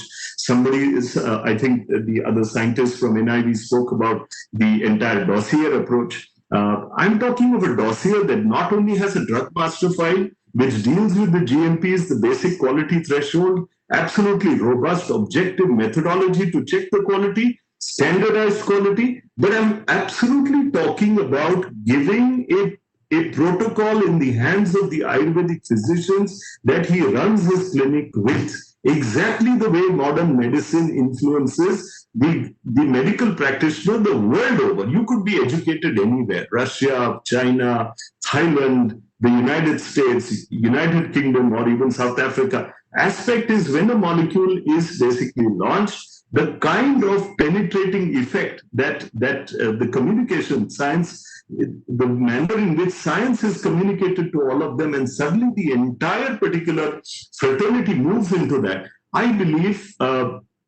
this lack of confidence that Dr. Valiathan spoke, that new Ayurveda graduates cannot have.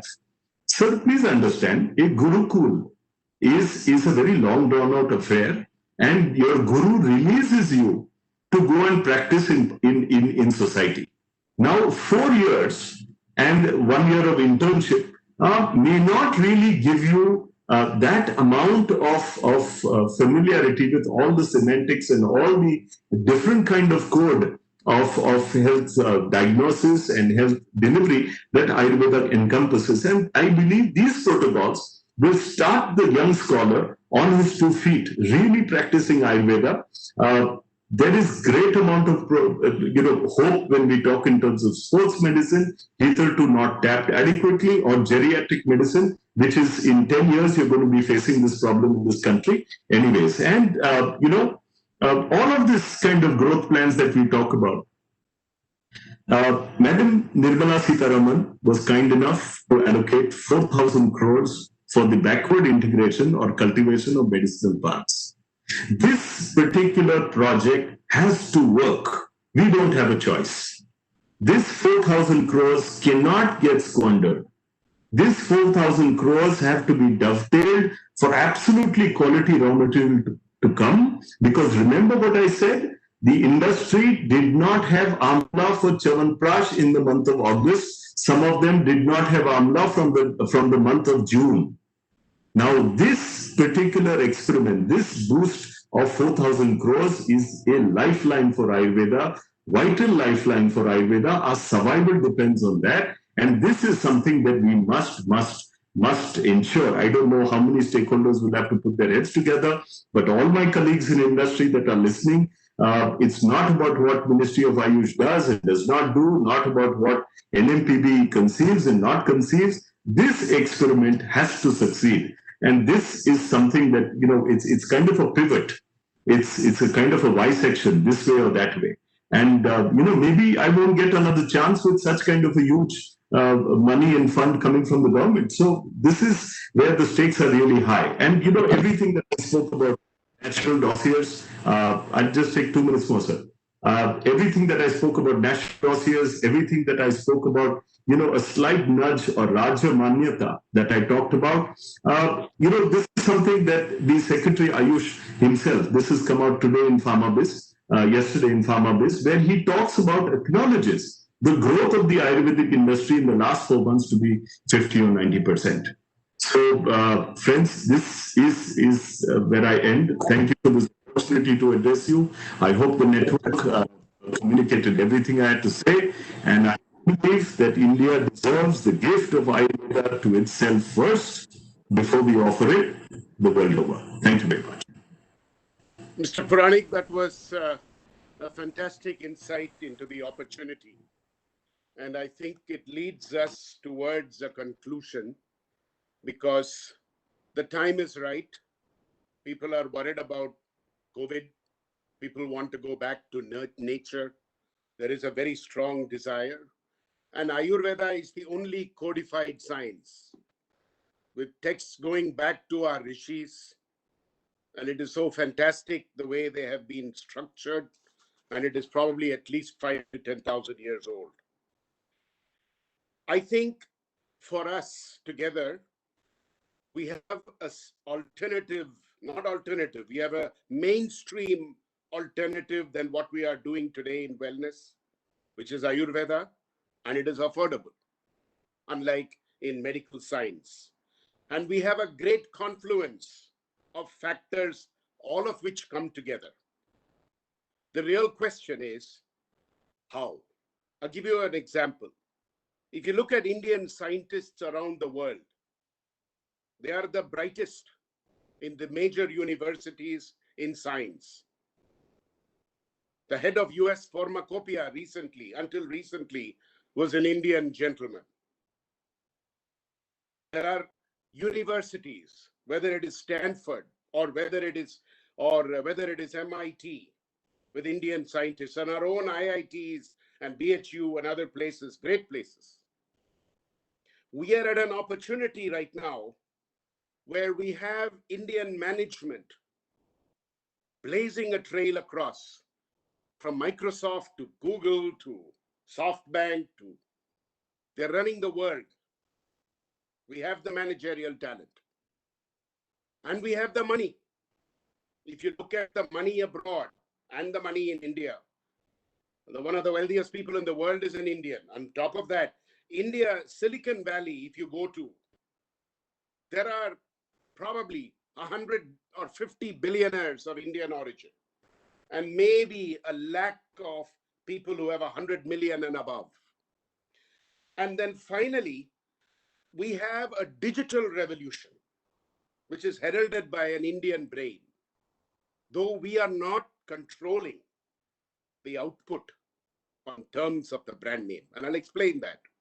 38% of all computer code is written by an Indian hand. 38%.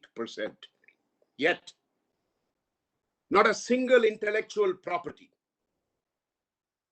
is owned by an Indian or an Indian company.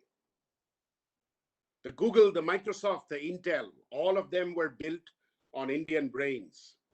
But there is no end game, there is no brand. So crucially, what we need to pull all these things together, Indian money, Indian talent, Indian finance, create a cluster fund of some consequence, mobilize our scientists by creating, let's say, a roadshow to pull people together. And then we say, we seek arm's length government support, private funding with arm's length government support, because you need the entrepreneurship plus the support of government to work on standardization. And at the end of the day, we have a brand which we know multinational companies put it on turmeric and suddenly it's a massive brand. We have a shampoo which says Ayurveda and it is selling. We have an Aveda which has gone global, which is an Ayurveda approximation. So the brand is here. It is ours for the taking, for all India.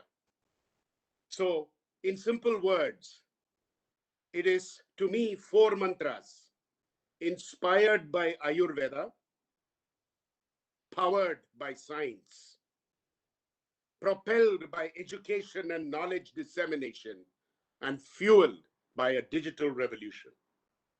Net net, 1 + 1 is 11. Or should I say 1 + 1 + 1 is 111. Thank you very much.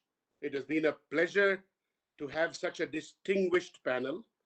And at least for me, I'm grateful for the learning. God bless you.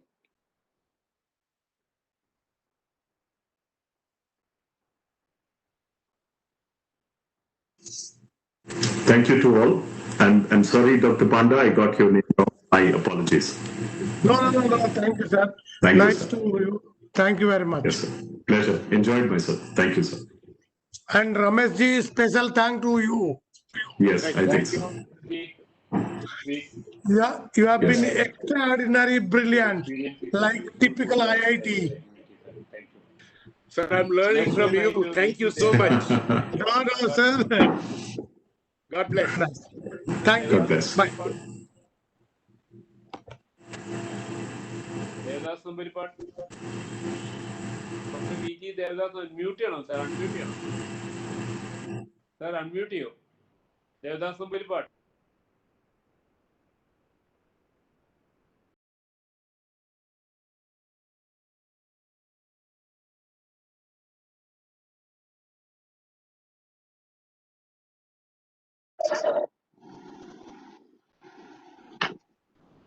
Good evening. This meeting is adjourned.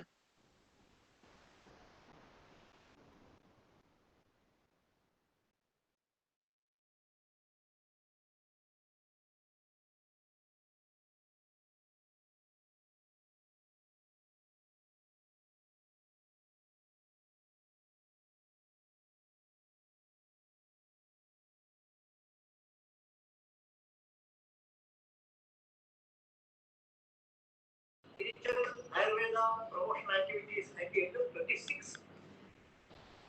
Corporate